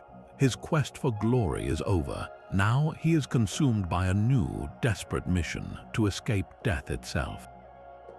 The mighty king who feared nothing is now paralyzed by the fear that awaits every human. His journey becomes a frantic, obsessive search for immortality. He seeks out Utnapishtim, the Mesopotamian Noah, a mortal man who survived a great flood sent by the gods and was granted eternal life. After a perilous journey to the ends of the earth, Gilgamesh finds him and demands the secret. Utnapishtim offers him a cruel test: stay awake for 6 days and 7 nights, conquering the sleep that is death's little brother. Exhausted from his travels, Gilgamesh fails instantly, falling into a deep slumber that proves his mortal frailty. As a final consolation prize, Utnapishtim's wife convinces her husband to tell Gilgamesh of a magical plant that grows at the bottom of the sea, a plant that can restore youth though not grant eternal life. Gilgamesh dives down, retrieves it, and is overjoyed, planning to take it back to Uruk to share with his elders. But in a moment of heartbreaking irony, as he stops to bathe in a pool of fresh water, a snake slithers up and steals the plant, immediately shedding its skin and becoming young again. Gilgamesh is left sitting on the shore, weeping. He has nothing. He lost the plant of rejuvenation to the most common of creatures, and in that moment he understands the absolute finality of his fate. He returns home to Uruk empty-handed, but his journey is not a total failure. In a powerful closing scene, he points out the massive, enduring walls of his city to the boatman who ferried him. He has not conquered death, but he has come to appreciate what he can build that will outlast him. The epic ends where it began, with a description of Uruk's splendid architecture, but now it carries a new meaning. The immortality Gilgamesh seeks is not found in a magical plant or divine favor. It is found in legacy, in community, in the works of human hands and the stories that are told about them. The very epic we are reading is itself Gilgamesh's true immortality. This 4,000-year-old poem, discovered in the ruins of Assyrian libraries, is his lasting monument, far greater than any wall. It is a profoundly human and deeply comforting message from the depths of time. We all die, but in our friendships, our creations, and the stories we leave behind, we find a way to endure. It is the first and perhaps the most powerful story ever told, and its wisdom continues to resonate as strongly today as it did in the world's first great cities. Carved into a towering, black diorite stone stele that would have dominated the public square of ancient Babylon, the Code of Hammurabi stands as one of humanity's first and most ambitious attempts to impose order and justice onto society through written law. Dating back to around 1755 before the Common Era, this is not a mere list of rules. It's a comprehensive legal vision from one of Mesopotamia's greatest kings, a stunningly detailed window into a world where social class was everything. Justice was often brutal, and the principle of an eye for an eye was the foundation of civic peace. At the top of the stele, beneath a carved relief that shows King Hammurabi receiving the symbols of justice from the sun god Shamash, the text makes a bold declaration. Its purpose is to establish justice in the land, to destroy the wicked and the evil, to prevent the strong from oppressing the weak. This was powerful propaganda, a public promise that the king's law was divinely sanctioned and applied to everyone. But the nearly 300 laws that follow reveal a far more complex and stratified reality. The legal principles embedded in the code are fascinating in their mixture of brutal simplicity and surprising nuance. The famous concept of lex talionis, the law of retaliation, is present in its most literal form. Law 196 states unequivocally, "If a man destroy the eye of another man, they shall destroy his eye." The same principle applied to broken bones and knocked out teeth. This might seem savage to modern eyes, but in its historical context, it was a revolutionary limitation on violence. It replaced uncontrolled blood feuds and disproportionate revenge with a strict state-enforced equivalency. The law essentially said the punishment can only go this far and no further, effectively capping cycles of violence and creating a predictable, if harsh, system of justice. Yet, this strict reciprocity only applied when the social classes involved were equal. The code's true brilliance and its starkest reflection of Babylonian society is in its meticulous calibration of justice according to social rank. Babylonian society under Hammurabi was rigidly divided into 3 classes: the aulum free elite men, the mushkenum commoners or semi-free persons, and the wardum slaves. The law treated these classes entirely differently. If an aulum destroyed the eye of another aulum, yes, his own eye would be put out. But if that same elite man destroyed the eye of a mushkenum or a slave, the penalty was not physical retaliation but a fine of silver. The value of a person's eye, their tooth, or their life was literally priced according to their social status. This wasn't a hidden inequality. It was the explicit engine of the entire legal system. It protected the elite from the harshest punishments while simultaneously offering a lower, but still significant, financial protection for the lower classes, which was arguably better than no protection at all.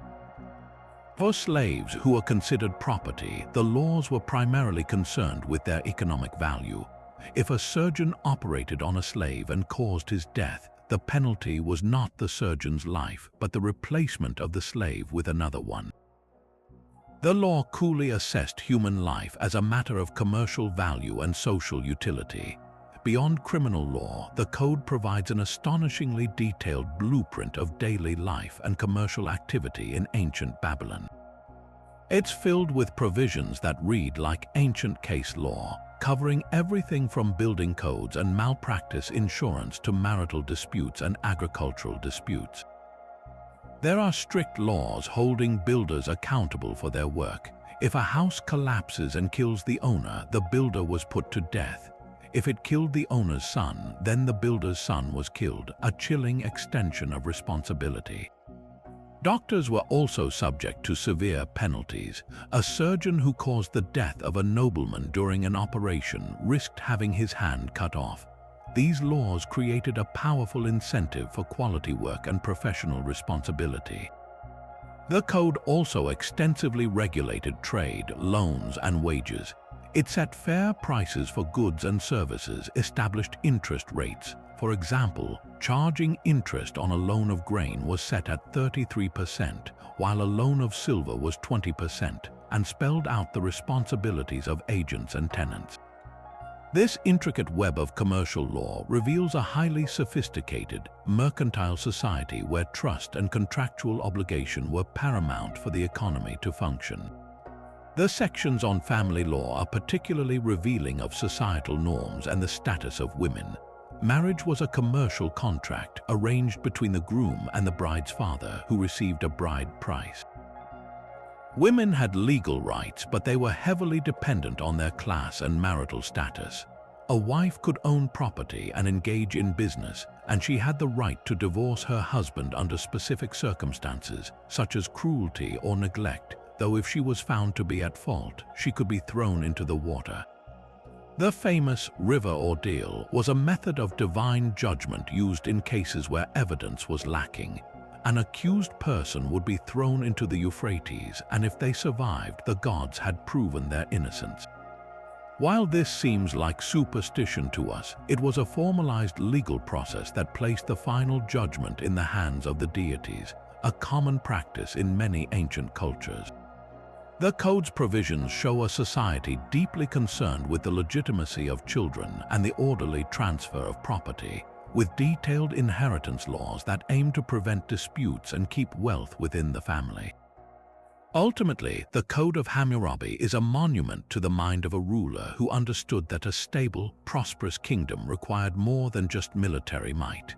It needed a unified and predictable legal framework. While its punishments are often harsh and its social inequalities are jarring to modern sensibilities, we must judge it by the standards of its time, not ours. For its era, it was a remarkable achievement in social engineering. It brought a measure of predictability to Babylonian life, replacing arbitrary rulings with published statutes. That towering stele, placed for all to see, was a powerful symbol that the law was now a public, known quantity, not a secret tool of the powerful. It declared that even the king's officials were subject to its rules.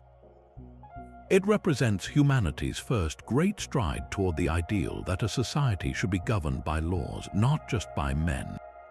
It's a foundational text not because its laws were perfect or fair, but but because it represents the moment we began to try to write those concepts down, to codify our chaotic human interactions into something resembling order, and in doing so, it gives us an unparalleled, unvarnished portrait of the ambitions, the fears, and the complex social machinery of the ancient world.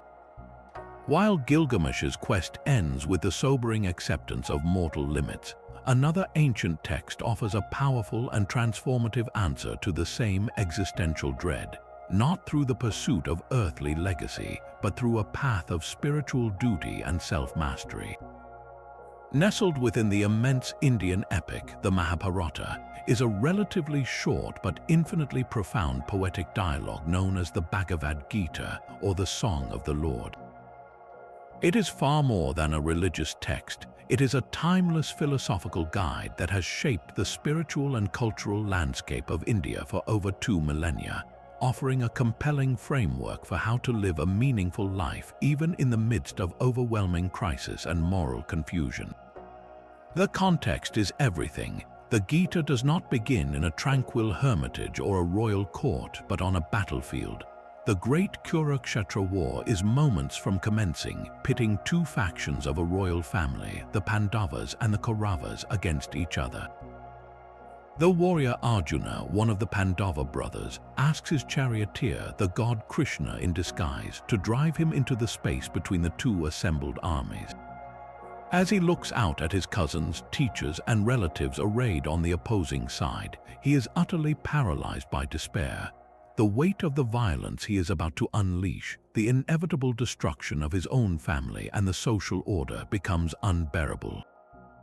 He drops his legendary bow, Gandiva, and declares that he would rather surrender and be killed than fight. This moment of acute ethical anguish is the catalyst for the entire dialogue. Arjuna's dilemma is not some abstract philosophical puzzle. It is a raw human crisis of duty, morality, and purpose that resonates with anyone who has ever faced an impossible choice.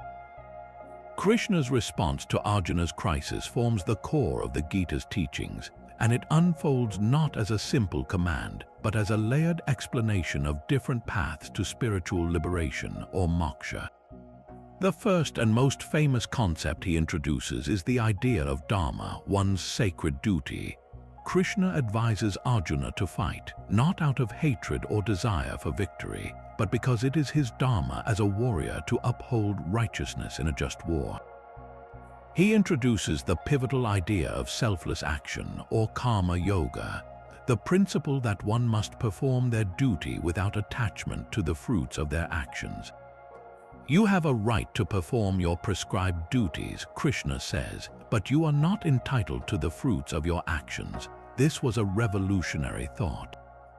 It suggests that the ethical value of an action lies in the intention and the dedication to duty itself, not in the success, failure, or personal gain that may result from it.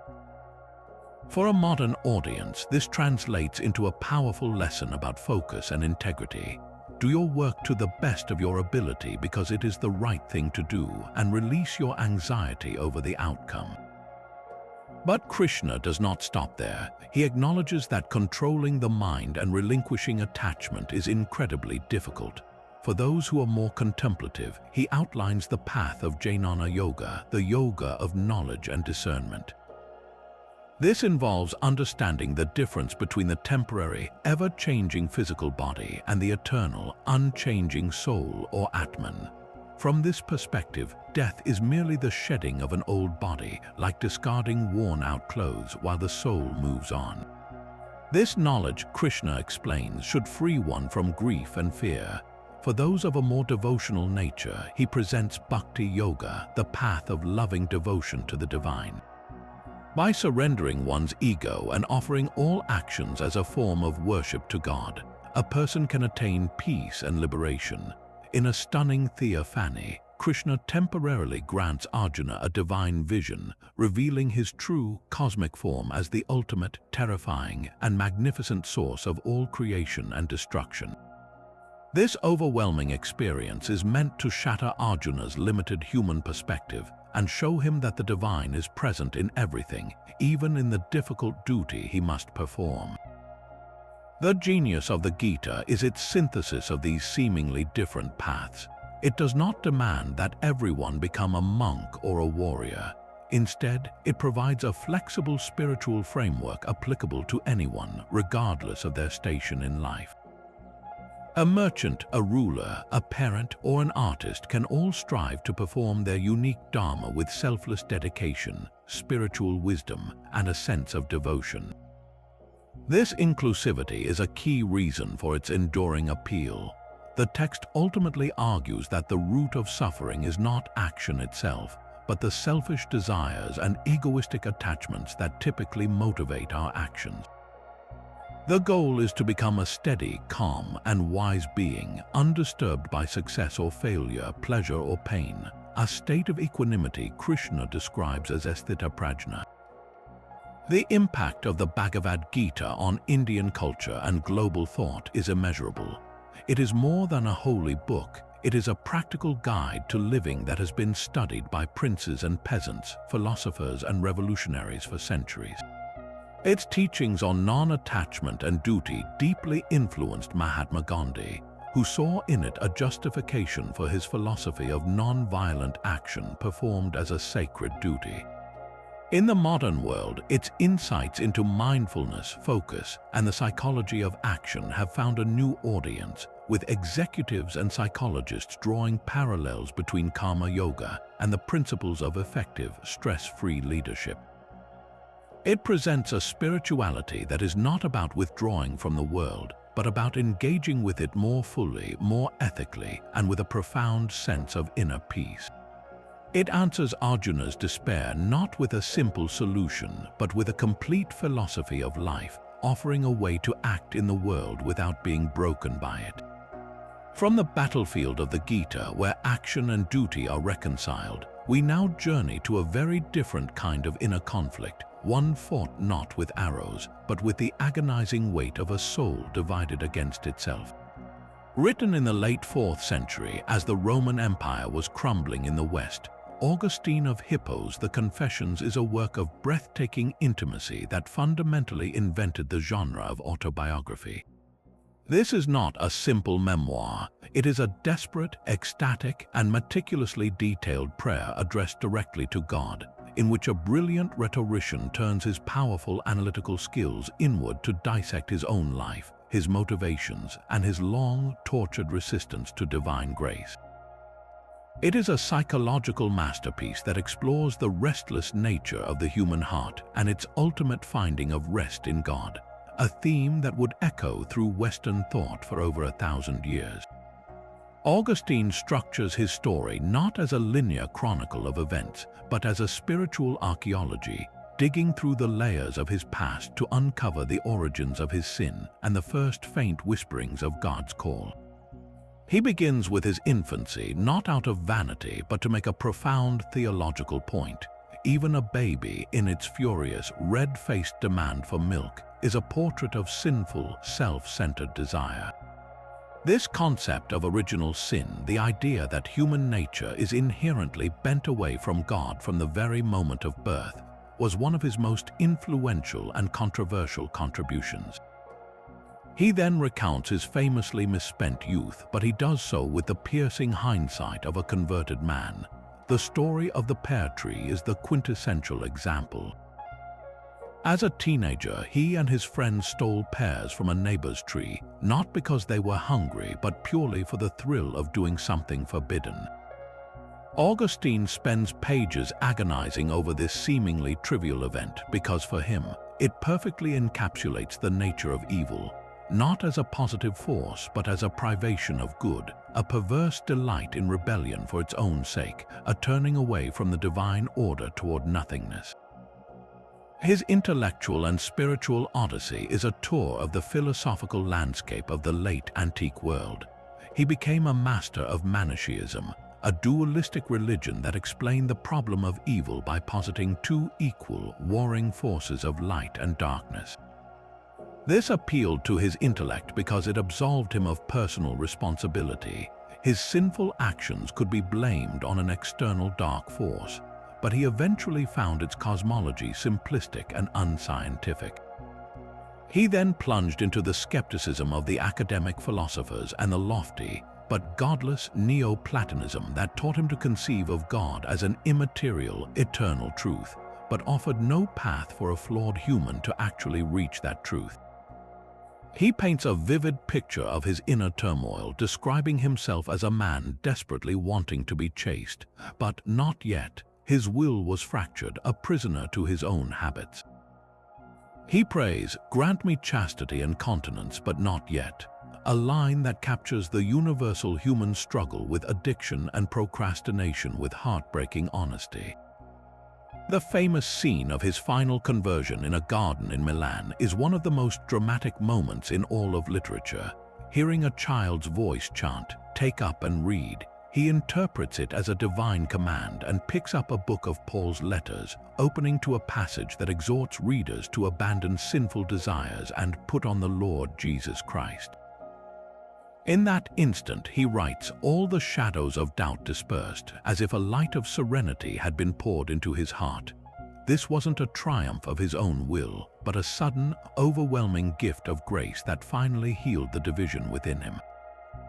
It was the answer to the restless longing he expressed in the book's unforgettable opening line. "You have made us for yourself, O Lord, and our heart is restless until it rests in you." His entire life story becomes proof of this thesis, a soul zigzagging across the ancient world, trying to fill its God-shaped void with philosophy, career advancement, sexual pleasure, and intellectual pride, only to find true peace when it finally stopped running and surrendered. The final 3 books of the Confessions make a startling shift, moving from autobiography to a dense philosophical and theological meditation on the nature of memory, time, and the creation narrative in Genesis. To some modern readers, this seems like a bizarre detour, but for Augustine, it is the entire point. Having told the story of his own life, he now situates that tiny, individual story within the vast, cosmic story of God's creation and eternity. His analysis of time is particularly brilliant, arguing that time is not an objective reality but a subjective distension of the mind itself. We only understand time, he suggests, through the 3 present tenses: the present of things past memory, the present of things present immediate attention, and the present of things future expectation. This was a revolutionary idea that deeply influenced later philosophers. These final books are his way of offering his entire self, not just his past actions, but his very mind and its capacity for thought, back to God, completing the act of confession, which for him meant not just admitting sin, but also praising and proclaiming the glory of the Creator. The influence of the Confessions is simply immeasurable. It laid the psychological and theological groundwork for the entire Western Christian tradition, shaping the thought of figures from Thomas Aquinas to Martin Luther and John Calvin. Its exploration of the will, memory, and the psychology of sin provided a vocabulary for self-examination that would fuel the rise of the modern individual. More than any other text, it ingrained the idea of the interior self as a landscape to be explored, a realm of hidden motives and divine encounters. It is the story of every person who has ever felt a longing they couldn't name, a conflict between what they know is right and what they find themselves doing, and a hope that there might be a peace that surpasses all understanding waiting for them just beyond the struggle of their own will. Where the Confessions was an intimate look into a single soul's journey, Augustine's other monumental work, The City of God, pulls the camera back to capture the entire sweep of human history through a divine lens. He began writing it in the aftermath of a catastrophic event that sent shockwaves through the entire Roman world, the sack of Rome by the Visigoths in 410. For the first time in nearly 800 years, the Eternal City had been breached. The psychological impact was unimaginable. It felt like the end of the world.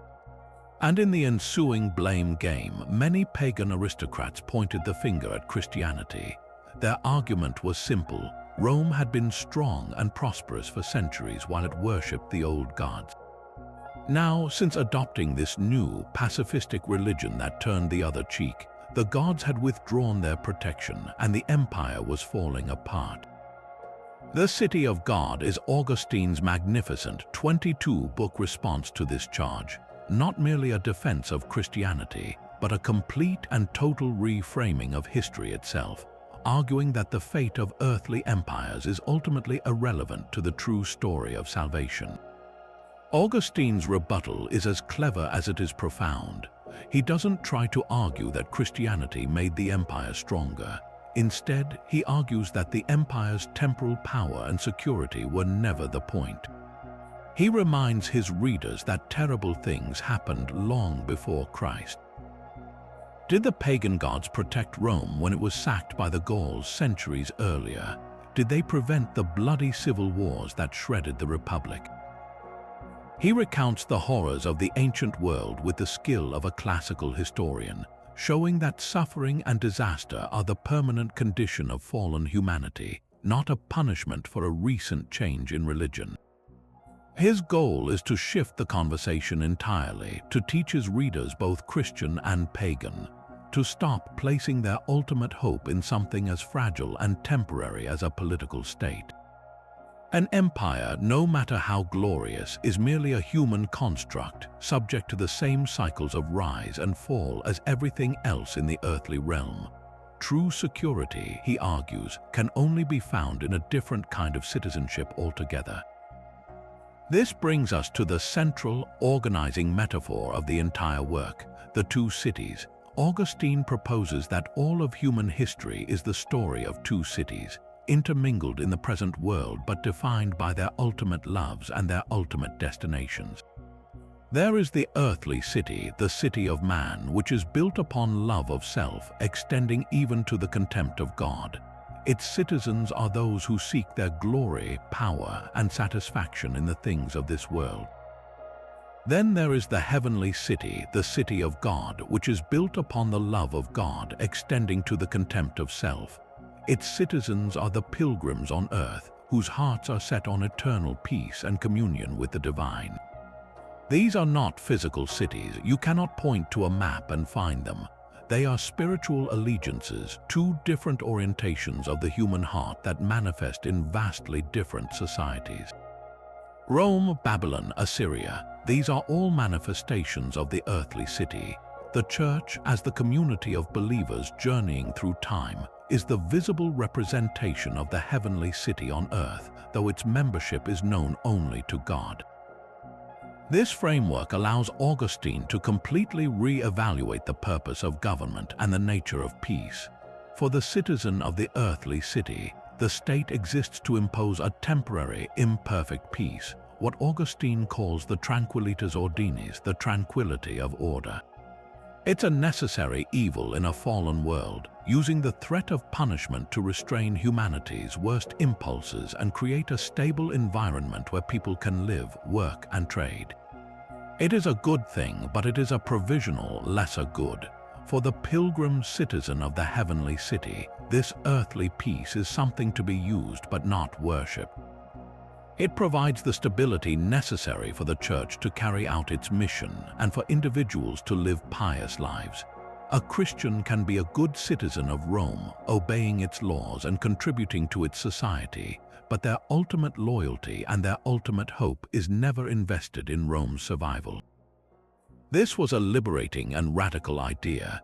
It meant that even if the entire Roman Empire collapsed, the true city of God would remain unharmed because it is not made of stone and mortar, but of souls bound together by grace. The historical and theological significance of this vision is difficult to overstate. In the immediate context, it provided a powerful theodicy, a vindication of God's justice in the face of evil. It explained why the good often suffer and the wicked seem to prosper in this life, because the final judgment is not here. The two cities will be separated only at the end of time. For now, they are mixed together like wheat and tares in a field, and God allows both to grow. On a broader scale, the city of God provided the philosophical foundation for the entire medieval worldview. It created a conceptual space for the church to outlive the Roman Empire and assume a leading role in society. It established the principle of the two swords, the spiritual authority of the church and the temporal authority of the state, setting the stage for over 1,000 years of European history defined by the tension between pope and emperor.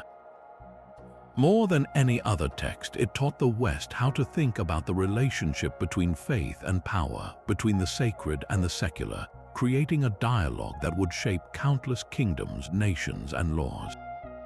Augustine gave a crumbling world a new story to live by, one that could withstand the loss of any earthly city because its hope was anchored in a city that could never be sacked.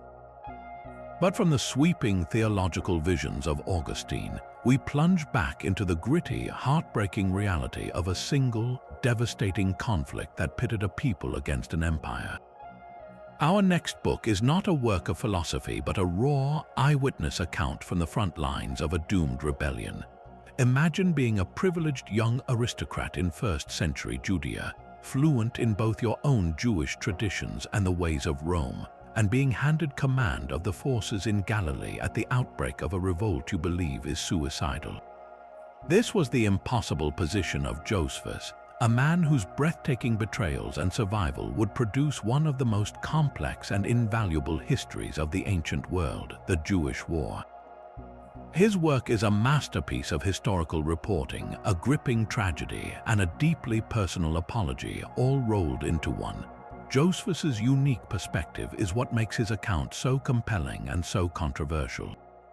He began as Joseph ben Matthias, a priestly aristocrat from Jerusalem, who initially tried to negotiate with the Romans to avoid the war. When that failed and the revolt erupted in 66, he was given a military command. His descriptions of the guerrilla warfare in Galilee, the factional infighting among the Jewish rebels, and the relentless advance of the Roman legions under the future emperors Vespasian and Titus have the ring of truth because he was there. He saw it, he fought in it. His narrative of the siege of the fortress of Jotapata, where he was ultimately captured, is a harrowing tale of endurance and military ingenuity.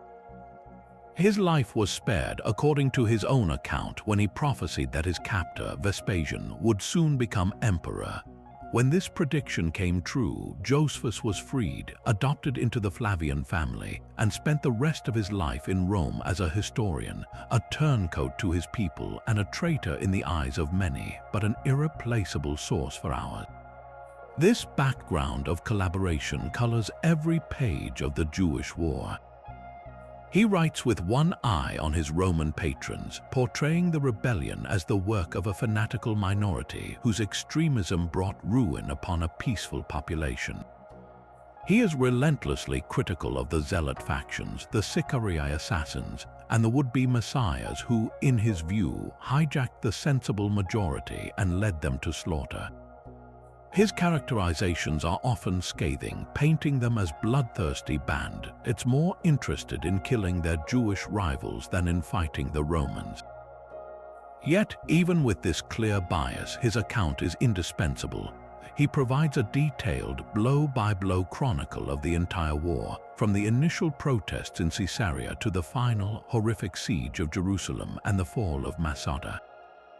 His access to Roman imperial records and his ability to interview captured soldiers gave him a comprehensive view of the conflict that no other source could match.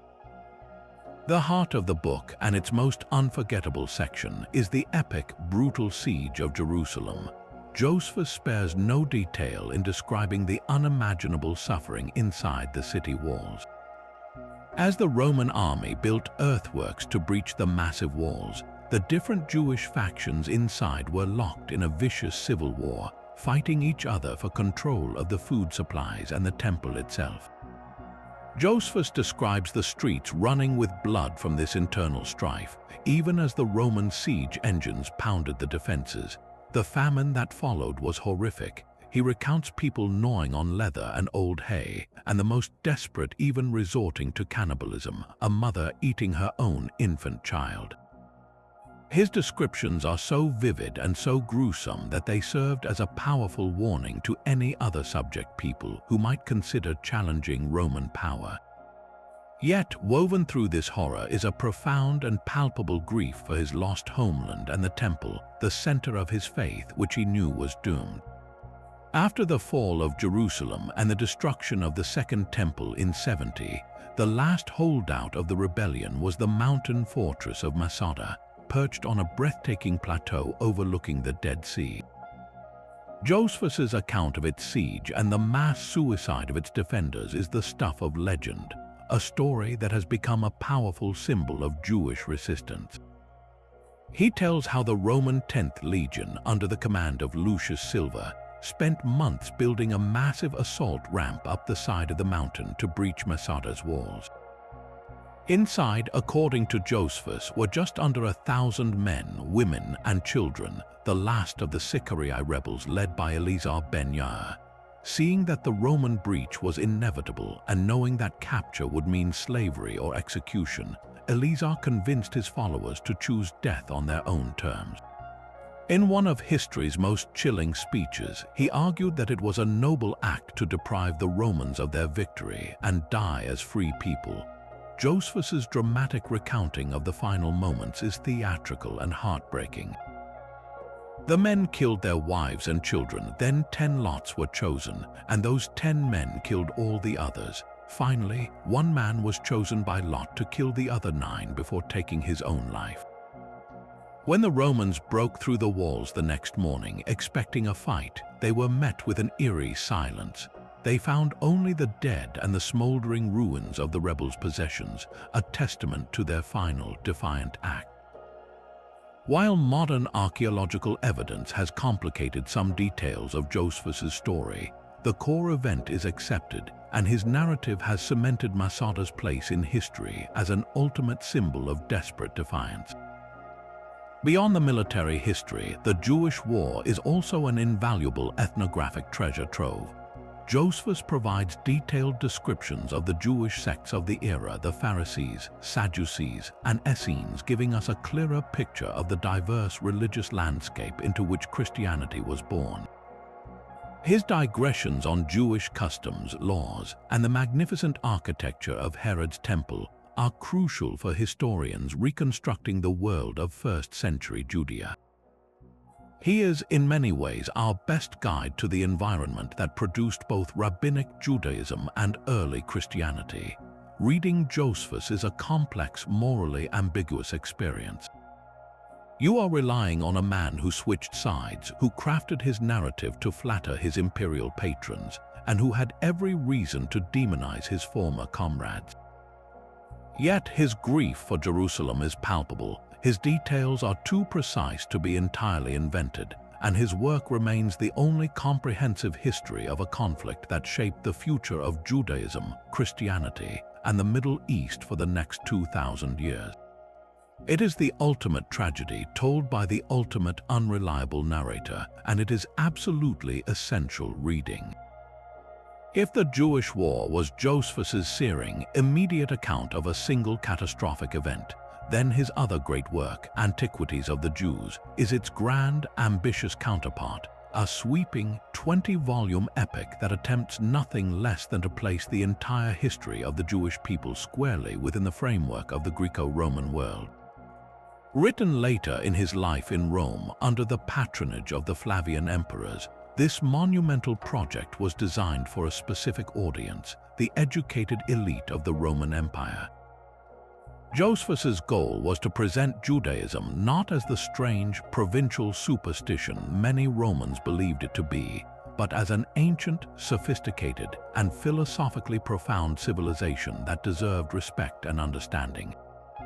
To achieve this, he essentially rewrites the Hebrew Bible and subsequent Jewish history in the style of a Greek historiographer, creating a fascinating and sometimes startling fusion of sacred narrative and classical scholarship. The sheer scope of Antiquities is staggering. The first 10 volumes retell the stories from the Hebrew scriptures, from the creation and the Garden of Eden all the way through to the Babylonian exile. But this is not a simple copy of the Book of Genesis or the Histories of the Kings. Josephus is an active interpreter, expanding, condensing, and often rationalizing the biblical narratives to make them more palatable to a Hellenistic audience. He smooths over theologically difficult passages, presents the patriarchs as embodiments of Greek virtues like courage and wisdom, and even adds dramatic speeches for key figures like Moses and Solomon, composed in the best tradition of Thucydides to explain their motivations and policies. He is particularly careful when describing the appearances and direct commands of God, often phrasing things in a way that emphasizes God's transcendence and unity, concepts that would have resonated with the more philosophical currents in Roman thought. This drive to harmonize Jewish tradition with Gentile history is one of the work's most valuable and unique features. Josephus goes to great lengths to synchronize biblical events with the chronologies of other ancient cultures. He provides fascinating, if sometimes speculative, links between biblical figures and characters from Greek mythology or Egyptian history. For instance, he identifies the Greek flood hero Deucalion with the biblical Noah, and he suggests a connection between the Greek lawgiver Solon and the laws of Moses. He frequently cites, and sometimes even creatively interprets, known non-Jewish authors like the Egyptian historian Manetho and the Greek geographer Herodotus to provide external validation for the events described in the Bible. This was a powerful apologetic strategy, arguing that the history of the Jews was not an isolated stream but an integral part of world history, and that their records were just as ancient and reliable as those of any other great civilization. For historians and biblical scholars, Antiquities is an absolute treasure trove precisely because of this unique perspective. It provides us with a first-century interpretation of the biblical text, showing us how a learned Jew from a priestly family understood and explained his own scriptures to outsiders. His retelling often includes details and stories that are not found in the canonical Bible, but were part of the rich tapestry of Jewish oral tradition and extra-biblical literature of the time. Perhaps the most famous example for Christian readers is his passing mention of Jesus Christ in what is known as the Testimonium Flavianum. The passage, as it exists in all surviving manuscripts, clearly shows Christian editorializing, but most scholars believe a more neutral original reference by Josephus to Jesus as a wise teacher and miracle worker was later embellished by Christian scribes. This makes it one of the most important and debated non-biblical references to Jesus from the ancient world. The second half of the work, covering the period from the return from exile to the outbreak of the war with Rome in 66, is arguably even more critical, as it is often our only continuous narrative source for this 400-year span. He provides an invaluable history of the turbulent Hellenistic period, the Maccabean Revolt, and the rule of the Hasmonean dynasty. His detailed accounts of the bloody court intrigues of King Herod the Great and his successors are filled with drama, betrayal, and ambition, rivaling anything in Suetonius's portraits of the Roman emperors. This section is indispensable for understanding the political and social world of Judea in the centuries immediately before the birth of Christianity and the rise of Rabbinic Judaism. It sets the stage for the conflicts he would later describe in the Jewish War, showing the deep-seated political and religious divisions that made the catastrophic revolt almost inevitable. Yet, we must always read Josephus with a critical eye, aware of his complex position as a man living in two worlds. His narrative is filtered through his own biases as a member of the priestly aristocracy, often favoring the Sadducees and criticizing the Pharisees, though he claims to have followed their school later in life. More importantly, he is constantly writing with his Roman patrons in mind, presenting the history of his people in a way that justifies his own survival and collaboration while still pleading for their dignity. Antiquities of the Jews is a work of profound synthesis, a bridge between cultures built by a man who was both an insider and an outsider to both. It is not a perfect or purely objective history, but it is a unique and irreplaceable window into how one of antiquity's most fascinating figures tried to make his people's story make sense to the world that had conquered them, ensuring their past would not be forgotten. But if Josephus offers a sobering look at faith and empire through the lens of history, our next book plunges us into a world where history, myth, and sheer magical absurdity collide in one of the most delightfully bizarre novels to survive from the ancient world. Written in Latin in the 2nd century during the height of the Roman Empire's prosperity, Apuleius's The Golden Ass is a whirlwind of a story that is at once a ribald comedy, a thrilling adventure, a spiritual allegory, and an invaluable scrapbook of everyday life, superstition, and belief. Its full title, Metamorphoses, hints at its central theme, transformation, both physical and spiritual, in a world where the divine and the mundane constantly intertwine.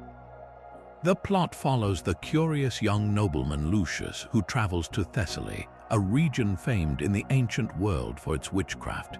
Eager to dabble in the magical arts, he attempts a spell to transform himself into a bird. But through a disastrous mix-up with his lover's maid, he instead rubs on the wrong magical ointment and is transformed not into a creature of the air but into a donkey. This sets the stage for a hilarious and often harrowing odyssey. Retaining his human intelligence and appetites but unable to speak, Lucius the donkey is passed from one cruel or ridiculous owner to another, becoming a silent witness to the underbelly of Roman provincial life. He is stolen by bandits, forced to carry their loot, and endures beatings from innkeepers, farmers, and priests. His lowly perspective allows Apuleius to satirize virtually every layer of society, from corrupt officials and greedy merchants to hypocritical religious charlatans, all while placing his protagonist in one absurdly precarious situation after another. Woven throughout Lucius's picturesque journey are numerous tales told by the characters he meets, the most famous of which is the breathtakingly beautiful and tragic story of Cupid and Psyche. This extended myth, told by an old woman to calm a kidnapped girl, is a masterpiece within a masterpiece. It tells of the mortal princess Psyche, whose beauty incites the jealousy of the goddess Venus. Venus commands her son, Cupid, to make Psyche fall in love with a monster, but Cupid instead falls in love with her himself. He becomes her mysterious, invisible husband, visiting her only under the cover of darkness and forbidding her ever to look upon him. Persuaded by her jealous sisters that her husband is a hideous serpent, Psyche breaks her vow one night, lights an oil lamp, and gazes upon the gorgeous god of love. A drop of hot oil scalds him, he awakens and flees, and Psyche must then embark on a series of seemingly impossible tasks set by a vengeful Venus to win him back. This story, with its themes of trust, curiosity, betrayal, and the ultimate triumph of love, is so elegantly told and psychologically rich that it has often been published as a standalone fairy tale. Yet it perfectly echoes the larger novel's concerns with curiosity, suffering, and redemption. Beyond the comedy and the embedded myths, The Golden Ass is a goldmine for understanding the daily rhythms and beliefs of the Roman world. We see how people traveled, what they ate, how they conducted business, and most importantly, how they viewed the supernatural. Magic is not some distant fantasy in this world. It is a real and terrifying force. Witches feature prominently, able to steal the hearts of young men and turn enemies into animals. Lucius's entire predicament stems from this pervasive belief in the possibility of magical transformation. The novel also provides a fascinating glimpse into the diverse religious landscape of the empire, from the exotic Eastern cult of the Syrian goddess to the final, transformative salvation offered by the Egyptian goddess Isis. After enduring endless hardships in his donkey form, a desperate Lucius prays to the full moon, which he sees as the embodiment of the universal goddess.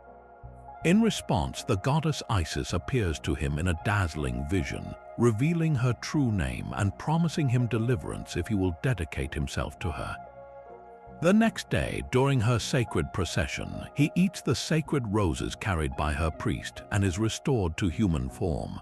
The final book of the novel shifts tone dramatically, becoming a profound and moving account of Lucius's initiation into the mysteries of Isis, finding the spiritual peace and purpose that had eluded him in his former life of shallow curiosity.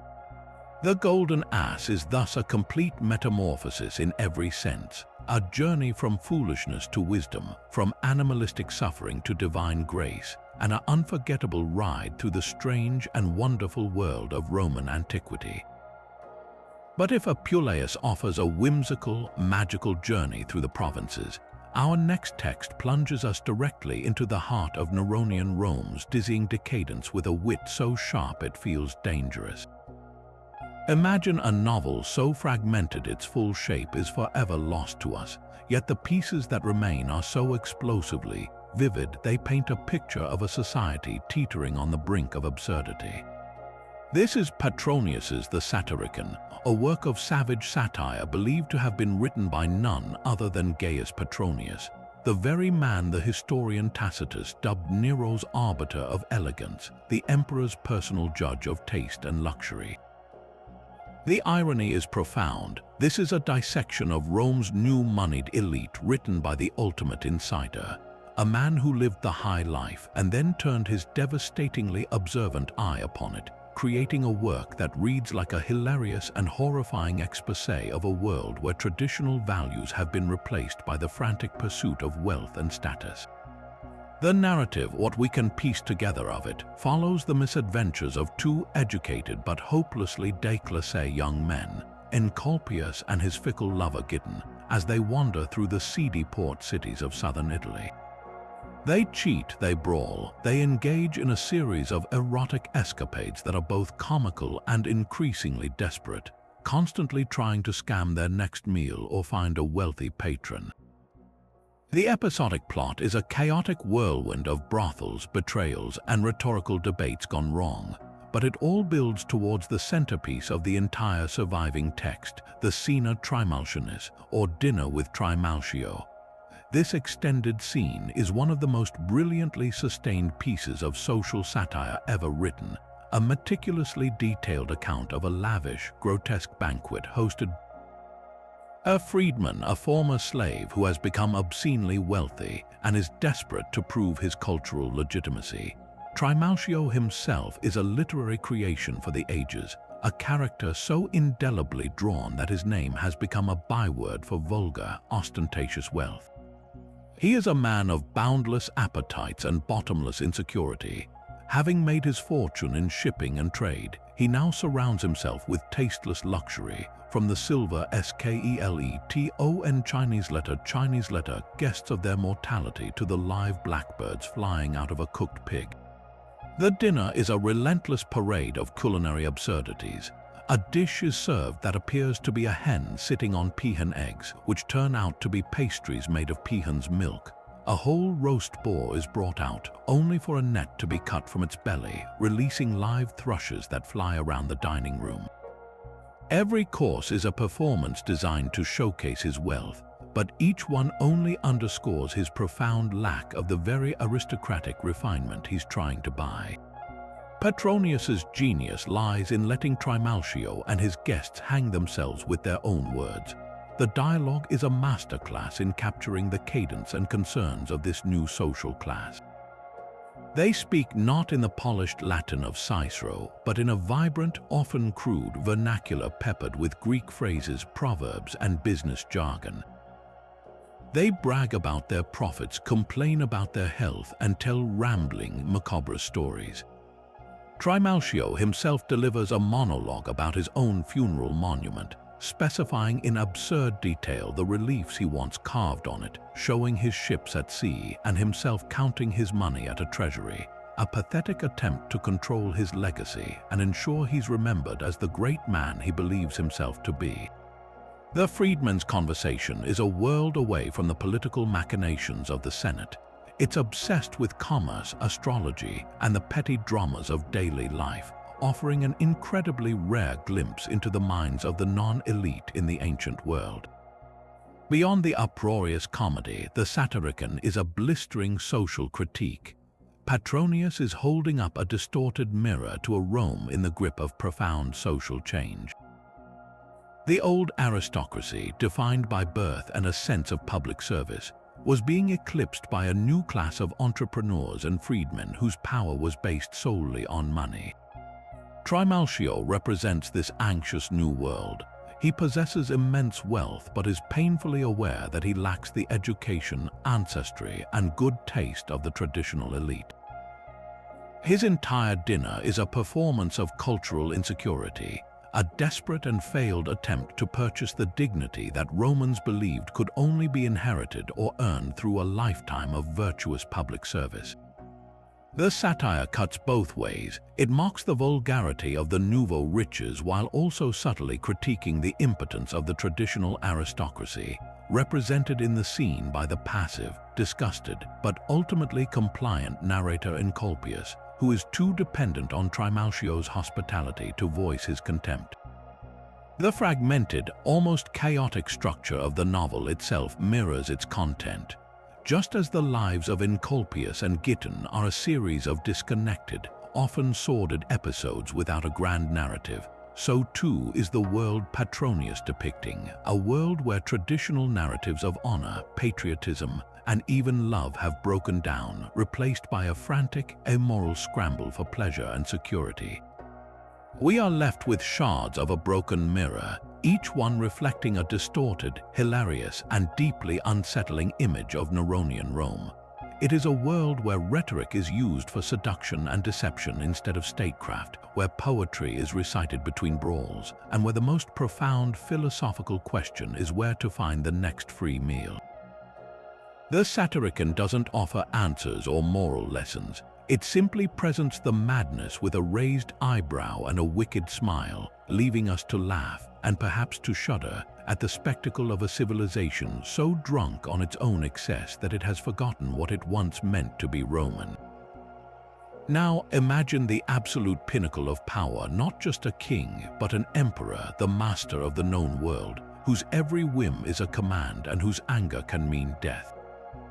Now picture that same man alone in his tent at night on the distant, frozen Danube front, battling not barbarians, but his own ego, his fears, and his frustrations, armed only with a stylus and a blank notebook. This is the breathtaking intimacy of Marcus Aurelius's Meditations. This isn't a book he ever intended for publication. It's his private journal, a series of spiritual exercises written in Greek, the language of philosophy, to remind himself how to be a good man while bearing the unbearable weight of an empire in decline. It is the most honest and profound window we have into the soul of a ruler, a raw, unpolished guide to living with integrity in a chaotic world, penned by the very person who needed its lessons the most. Marcus Aurelius was the last of Rome's so-called 5 good emperors, a Stoic philosopher king who ruled from 161 to 180, a period marked by nearly constant warfare, a devastating plague that wiped out a quarter of the empire's population, and relentless political intrigue. The Meditations were likely composed during the last decade of his life, mostly during grueling military campaigns along the Germanic frontier. This context is crucial. These are not the serene musings of a scholar in a quiet library. They are the battle-tested mental fortifications of a man stretched to his absolute limit, using philosophy as his anchor against the daily storms of death, betrayal, and overwhelming responsibility. He writes to steel himself, to recenter, and to remember his core principles when everything around him is falling apart. The philosophical framework he relies on is Stoicism, but he makes it intensely practical and personal. At its heart, Stoicism teaches that while we cannot control the external events that happen to us, we absolutely can control our judgments about those events and our reactions to them. Virtue, defined as living in accordance with reason and nature, is the only true good. Everything else, health, wealth, fame, even life itself, is merely a preferred indifferent, something that might be nice to have but is ultimately irrelevant to a life well lived. Marcus internalizes this to an extraordinary degree. He constantly reminds himself that his worth is not determined by military victories or public adoration, but by the quality of his character, his justice, his wisdom, his courage, and his self-discipline. This focus on internal virtue over external circumstance leads to his powerful teachings on resilience. He returns again and again to the concept of perception. "Choose not to be harmed," he writes, "and you won't feel harmed. Don't feel harmed and you haven't been." This isn't naive positive thinking, it's a radical reframing of reality. When a subordinate disappoints him or a battle is lost, his first instinct isn't to rage but to turn inward and ask, "What is my judgment about this event? Is my anger useful? Is it based on a rational assessment, or is it just my ego reacting?" He practices seeing obstacles as opportunities. A difficult person is a chance to practice patience. A setback is a test of endurance. He visualizes worst-case scenarios not to dwell on misery, but to disarm fear by realizing that he can endure even the most terrible outcomes through the strength of his own reason. Perhaps the most moving aspect of the text is its deep humanity and emphasis on our duty to others. Despite his immense power, Marcus constantly chastises himself for his own failings and preaches a profound cosmopolitanism. He envisions a universe as a single living organism and all rational beings as its parts, meant to work together for the common good. What brings no benefit to the hive, he notes, brings none to the bee. This isn't abstract theorizing, it's the foundation of his leadership philosophy. He reminds himself that the people who frustrate him are his brothers and sisters, acting out of ignorance, and that his job is to guide them patiently, not to punish them in anger. He writes, "When you wake up in the morning, tell yourself, the people I deal with today will be meddling, ungrateful, arrogant, dishonest, jealous, and surly. They are like this because they cannot tell good from evil, but I have seen the beauty of good and the ugliness of evil, and have recognized that the wrongdoer has a nature related to my own. And so none of them can hurt me. No one can implicate me in ugliness, nor can I feel angry at my relative or hate him." This perspective allowed him to lead with a compassion that was rare for his time. Historical accounts, such as those by the biographer Cassius Dio, confirm that he was an exceptionally careful and just ruler who listened to legal cases with painstaking fairness and spent the empire's treasury to support orphans and the poor. The Meditations shows us the inner engine of that compassion. It was a daily, disciplined practice of empathy, a conscious decision to see the humanity in everyone, from his scheming co-emperor Lucius Verus to the lowliest soldier in his legions. Reading the Meditations today feels like receiving a message in a bottle from a wiser, kinder past. Its lessons are timeless because they address the fundamental human condition: how to deal with anxiety, how to handle difficult people, how to face your own mortality, and how to find purpose. It offers no quick fixes or secrets to wealth. Instead, it offers something far more valuable: an unshakable inner citadel. It's a book that has guided prisoners, presidents, and everyday people for centuries because its wisdom was forged not in theory, but in the fire of real, immense struggle. It is the ultimate proof that the greatest strength isn't found in controlling the world, but in mastering the one thing you truly can, your own mind. But from the disciplined, introspective world of a Stoic emperor's private thoughts, we now burst into the dazzling, chaotic, and endlessly curious mind of a man who wanted to know everything about everything. Picture a Roman admiral, a man of action and high office, who also possessed an insatiable, almost childlike hunger for knowledge. He traveled with a notepad and a team of slaves whose sole job was to read to him during meals and baths, ensuring not a single waking moment was wasted. This was Pliny the Elder, and his monumental 37-volume masterpiece, Natural History, is nothing less than an attempt to catalogue the entire cosmos in a single work. It is a breathtakingly ambitious encyclopedia that compiles the sum of human knowledge about the natural world, from the geography of India to the medicinal properties of a cabbage. all filtered through the brilliantly observant yet often credulous lens of a first-century Roman gentleman.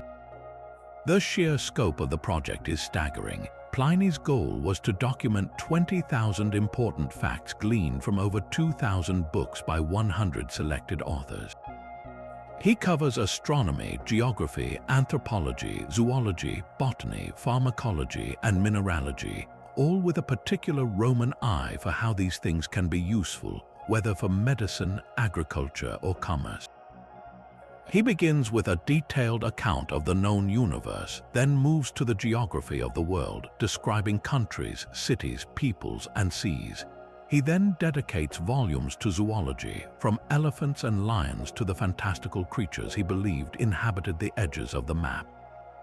The largest section is devoted to botany, reflecting its immense importance in ancient medicine, and the work concludes with an extensive study of minerals and metals, including their use in art, medicine, and technology. It is a work of stunning erudition and dizzying organization, a one-man library meant to contain all other libraries. What makes natural history so endlessly fascinating, however, is its delirious blend of meticulous fact and uncritical fantasy. Pliny is a wonderfully unreliable narrator. On one page, he can give you a precise, accurate description of how to cultivate olive trees or an astute observation about the migratory patterns of birds. On the very next page, he will report with equal seriousness on the existence of tribes of dog-headed men in India, or of the Astomi, a race in Ethiopia who have no mouths and sustain themselves by smelling apples. He describes the monstrous Blemii, a people who have no heads with their faces on their chests, and the existence of a phoenix that rises from its own ashes every 500 years. For the modern reader, this can seem like sheer gullibility, but it's crucial to understand that Pliny's method was fundamentally different from ours. He operated on the principle of authority.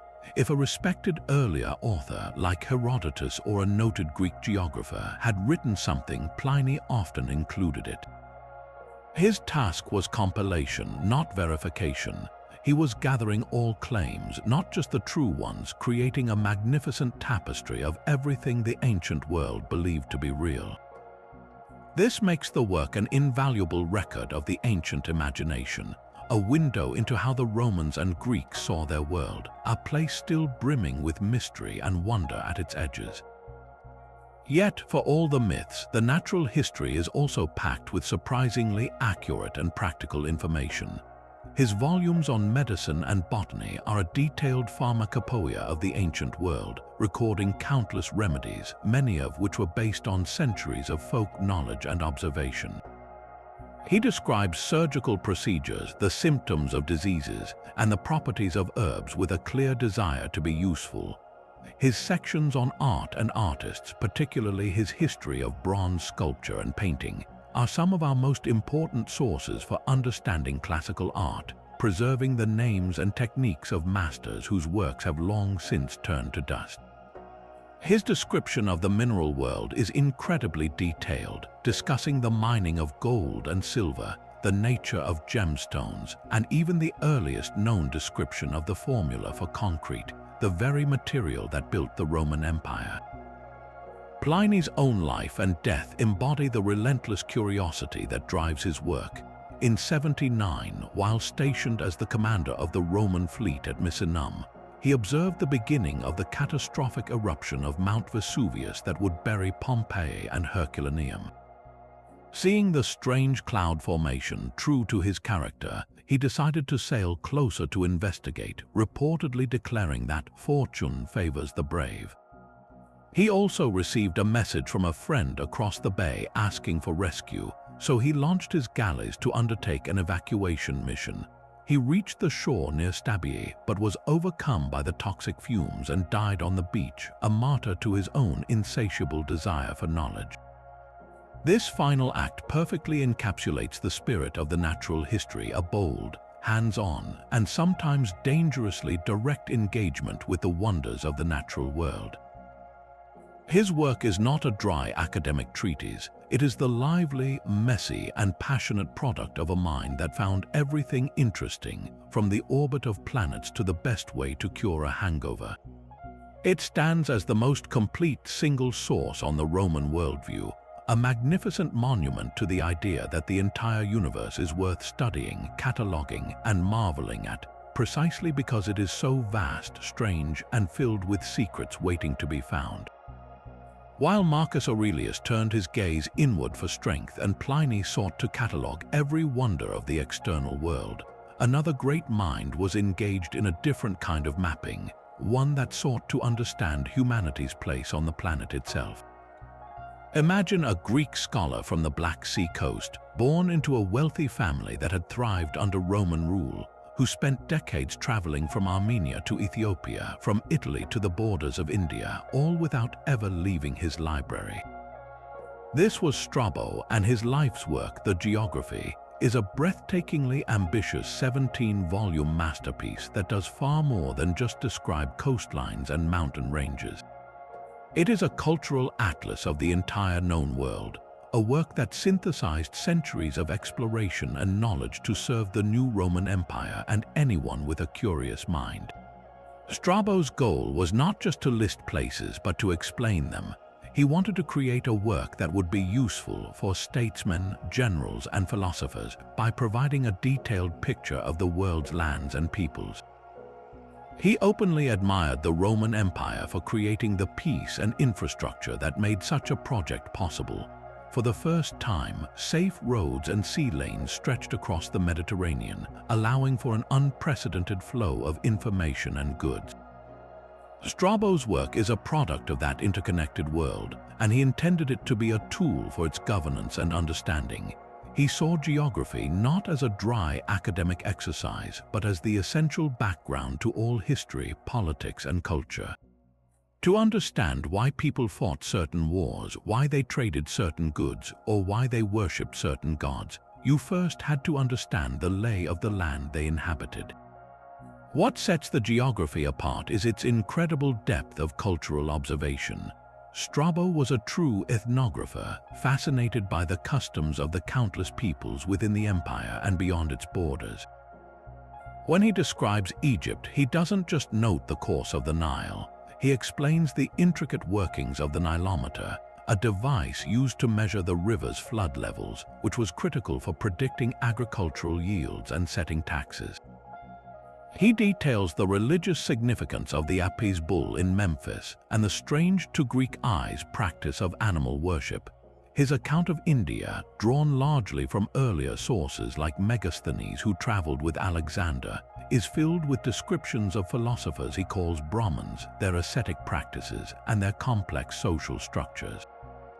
He reports on the gold-digging ants of the Himalayas, a fantastical story from Herodotus that he treats with a degree of skepticism, but includes as part of the world's fascinating lore. For every region, he provides what we would now call human geography, the economic strengths, the political organizations, the local myths, and the character of the people.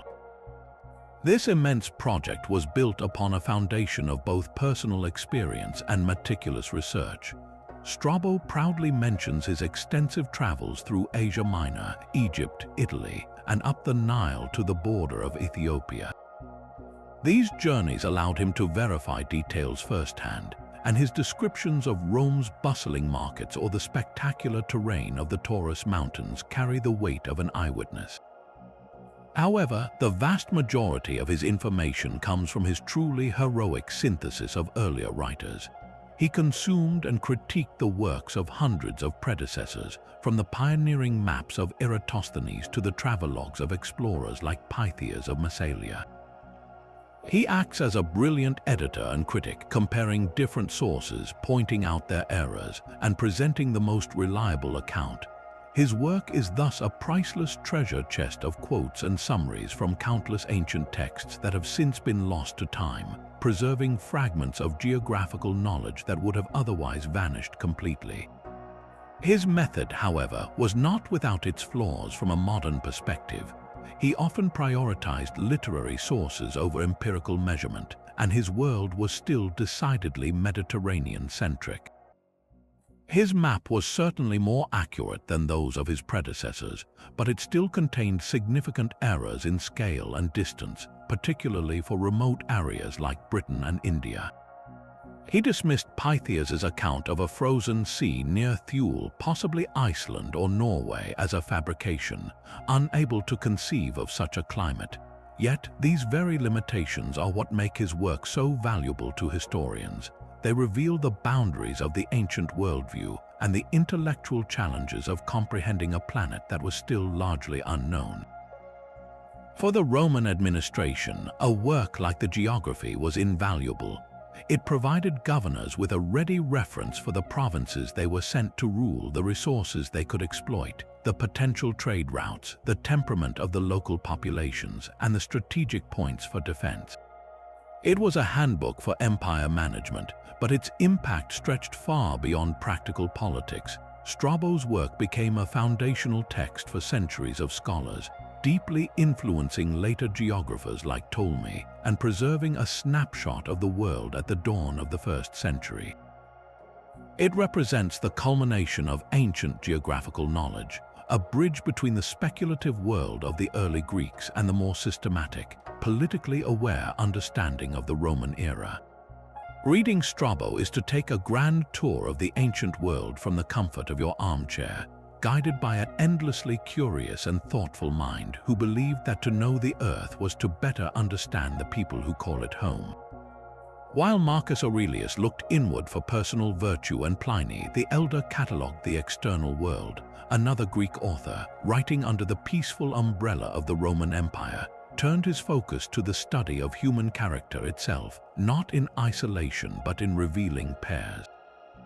Enter Plutarch, a philosopher and priest from the small town of Chaeronea, whose monumental work Parallel Lives represents one of the most influential and enduring approaches to history ever conceived. His method was as simple as it was brilliant. He would take a famous Greek figure, pair him with a famous Roman who shared similar experiences or traits, write a detailed biography of each, and then conclude with a comparative essay that drew out the moral lessons from their parallel stories. This wasn't dry academic history, it was moral philosophy dressed in the thrilling clothes of biography, designed to inspire readers to live nobler lives by showcasing the virtues and vices of the ancient world's greatest men. Plutarch's fundamental goal was ethical, not chronological. He announces right at the beginning that he is not writing history but rather studying life. He's far less concerned with the exact dates of a battle or the precise numbers of troops than he is with the revealing anecdote, the telling remark, or the character flaw that explains a catastrophic decision. He wants to know what made these men tick. To gather his material, he had access to vast libraries and sources now lost to us, but he sifted through them with a specific purpose, to find the small human moments that laid bare a person's soul. We learn about Alexander the Great's uncontrollable rage and his profound respect for the women of the Persian royal family. We hear of Julius Caesar's vanity and his ability to multitask, composing poetry while crossing the Alps. These are the details that make his subjects leap off the page as fully realized, complex human beings, not just marble statues of distant heroes. Plutarch believed that these personal qualities were the real drivers of history, more so than any impersonal economic or social forces. The pairings themselves are masterclasses of comparative thinking. His most famous coupling is undoubtedly Alexander the Great with Julius Caesar, two titans of conquest whose ambition knew no bounds. Plutarch delves into their shared brilliance, courage, and strategic genius, but he also highlights their contrasting flaws. Alexander's impulsiveness and growing paranoia are set against Caesar's calculated political maneuvering and clemency. Another powerful pairing is the stern, virtuous Roman Republican Cato, the younger with the Athenian philosopher Aristotle, a seemingly odd couple that allows Plutarch to explore different models of integrity and engagement with public life. He places the cautious Fabian Delea of Rome against the swift, aggressive Theban general Pelopidas, examining two valid but opposite approaches to military leadership. Each pair is a dialogue across time and culture, a way of asking universal questions about power, virtue, and ambition by examining how different men in different contexts answered them. The influence of parallel lives on Western literature and thought is almost impossible to overstate. For centuries, Plutarch was the primary source for the biographies of these legendary figures. Shakespeare did not invent the complex, tragic character of Coriolanus or the noble Brutus. He lifted them almost directly from Sir Thomas North's English translation of Plutarch, using the lives as a ready-made script filled with deep character motivation and dramatic speeches. The same is true for his plays Julius Caesar and Antony and Cleopatra. The American founding fathers, particularly men like Alexander Hamilton and John Adams, were utterly steeped in Plutarch. They saw themselves as modern Romans building a new republic, and they turned to these biographies as a practical textbook on civic virtue, political leadership, and the dangers of demagoguery. They pored over the lives of Solon, Lycurgus, and Cotto to understand how to structure a government that could balance liberty with stability. Yet for all his brilliance, we must read Plutarch with a critical eye. His moralizing purpose often leads him to simplify complex events or even omit inconvenient facts that don't fit his ethical narrative. He can be credulous, passing along unlikely anecdotes and rumors if they serve his illustrative purpose. His focus on the character of great men, what we might call the great man theory of history, inevitably downplays the broader social, economic, and cultural currents that shape events. He is more interested in how Alexander's anger lost him the loyalty of his troops than in the complex administrative realities of holding a vast empire together. But these weaknesses are also the source of his enduring power. By giving us characters, not just chronicles, he created a gallery of human archetypes that continue to resonate. We see our own ambitions in Caesar, our own struggles with anger in Alexander, our own integrity in Cotto. Parallel Lives is more than a history book. It is a mirror held up to human nature itself, asking us not just to learn about the past, but to learn from it, to compare our own lives to those who came before and strive, in our own way, for a measure of their nobility. But from the sprawling biographical canvases of Plutarch, we turn to a work of stunning analytical precision that sought to define the very essence of storytelling itself. Imagine the intellectual ferment of 4th century Athens, a city still echoing with the tragedies of Aeschylus, Sophocles, and Euripides. A philosopher armed with a mind that sought to classify and understand everything in the natural world, from politics to biology, turns his systematic gaze upon the plays that had captivated his culture for generations. The result is Aristotle's The Poetics, a concise but staggeringly influential treatise that, despite surviving only in part, laid the foundational stones for all of Western literary criticism. This isn't a manual for playwrights so much as it is a dissection of what makes a story work, an attempt to isolate the core components of poetic art and explain its unique power over the human soul. At the very heart of Aristotle's analysis is his famous definition of tragedy. He calls it the imitation of an action that is serious, complete, and of a certain magnitude through pity and fear affecting the proper purgation of these emotions. This single, dense sentence contains 3 of his most revolutionary concepts. First, the idea of mimesis or imitation. For Aristotle, art isn't a frivolous distraction. It's a fundamental human instinct to represent and make sense of the world through imitation. We are the most imitative species, he argues, and we learn our earliest lessons through mimicry.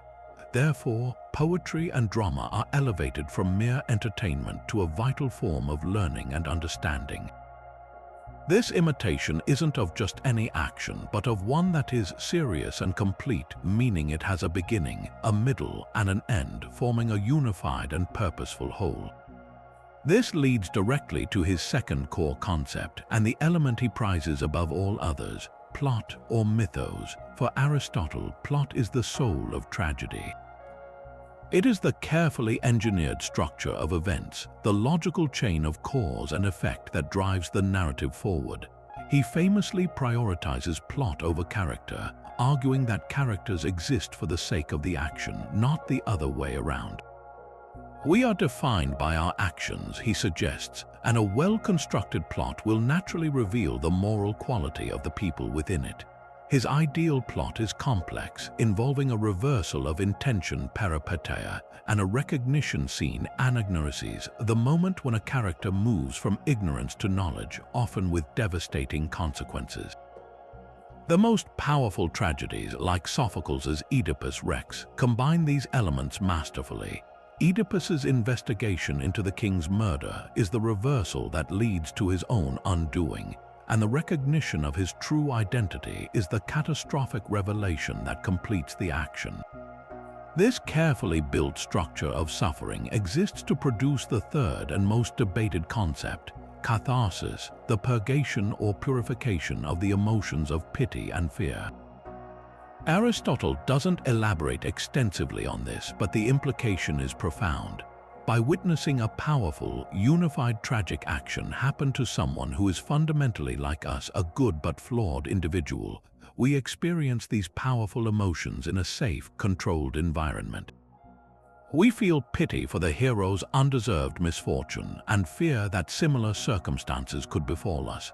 The experience of the play doesn't leave us depressed or terrified. Instead, it provides a release, a cleansing of these difficult emotions, leaving the audience in a state of emotional equilibrium and intellectual clarity. It's a form of psychological therapy, allowing us to grapple with the darkest aspects of human existence from the safety of the theater seats and emerge somehow refined by the ordeal.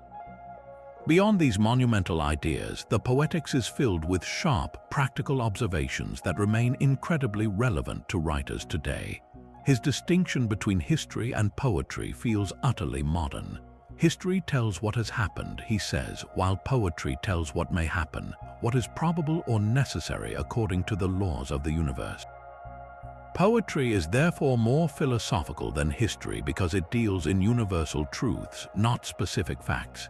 He warns against the deus ex machina, the God from the machine, criticizing any resolution that comes from outside the logical sequence of the plot as a weak and unsatisfying contrivance. He discusses the importance of unity, not of time and place as later interpreters mistakenly insisted, but of action. Every element of the story must be essential and interconnected, with no extraneous subplots or characters that do not serve the central narrative. The legacy of this slender volume is immeasurable. It provided the structural blueprint for classical drama for centuries and became the absolute authority during the Renaissance, shaping the works of playwrights from Shakespeare to Racine. Its concepts of unity and plot structure are the direct ancestors of the three-act screenplay and the modern novel.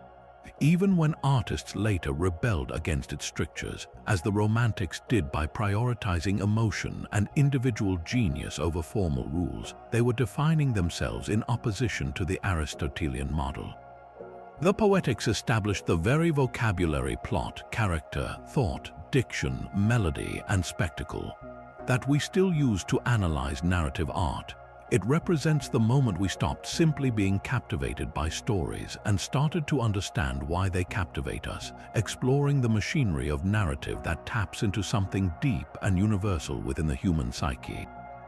But after laying bare the very mechanics of storytelling, the same philosopher who defined the art of tragedy turned his unparalleled analytical mind to an even more complex subject, the art of living together.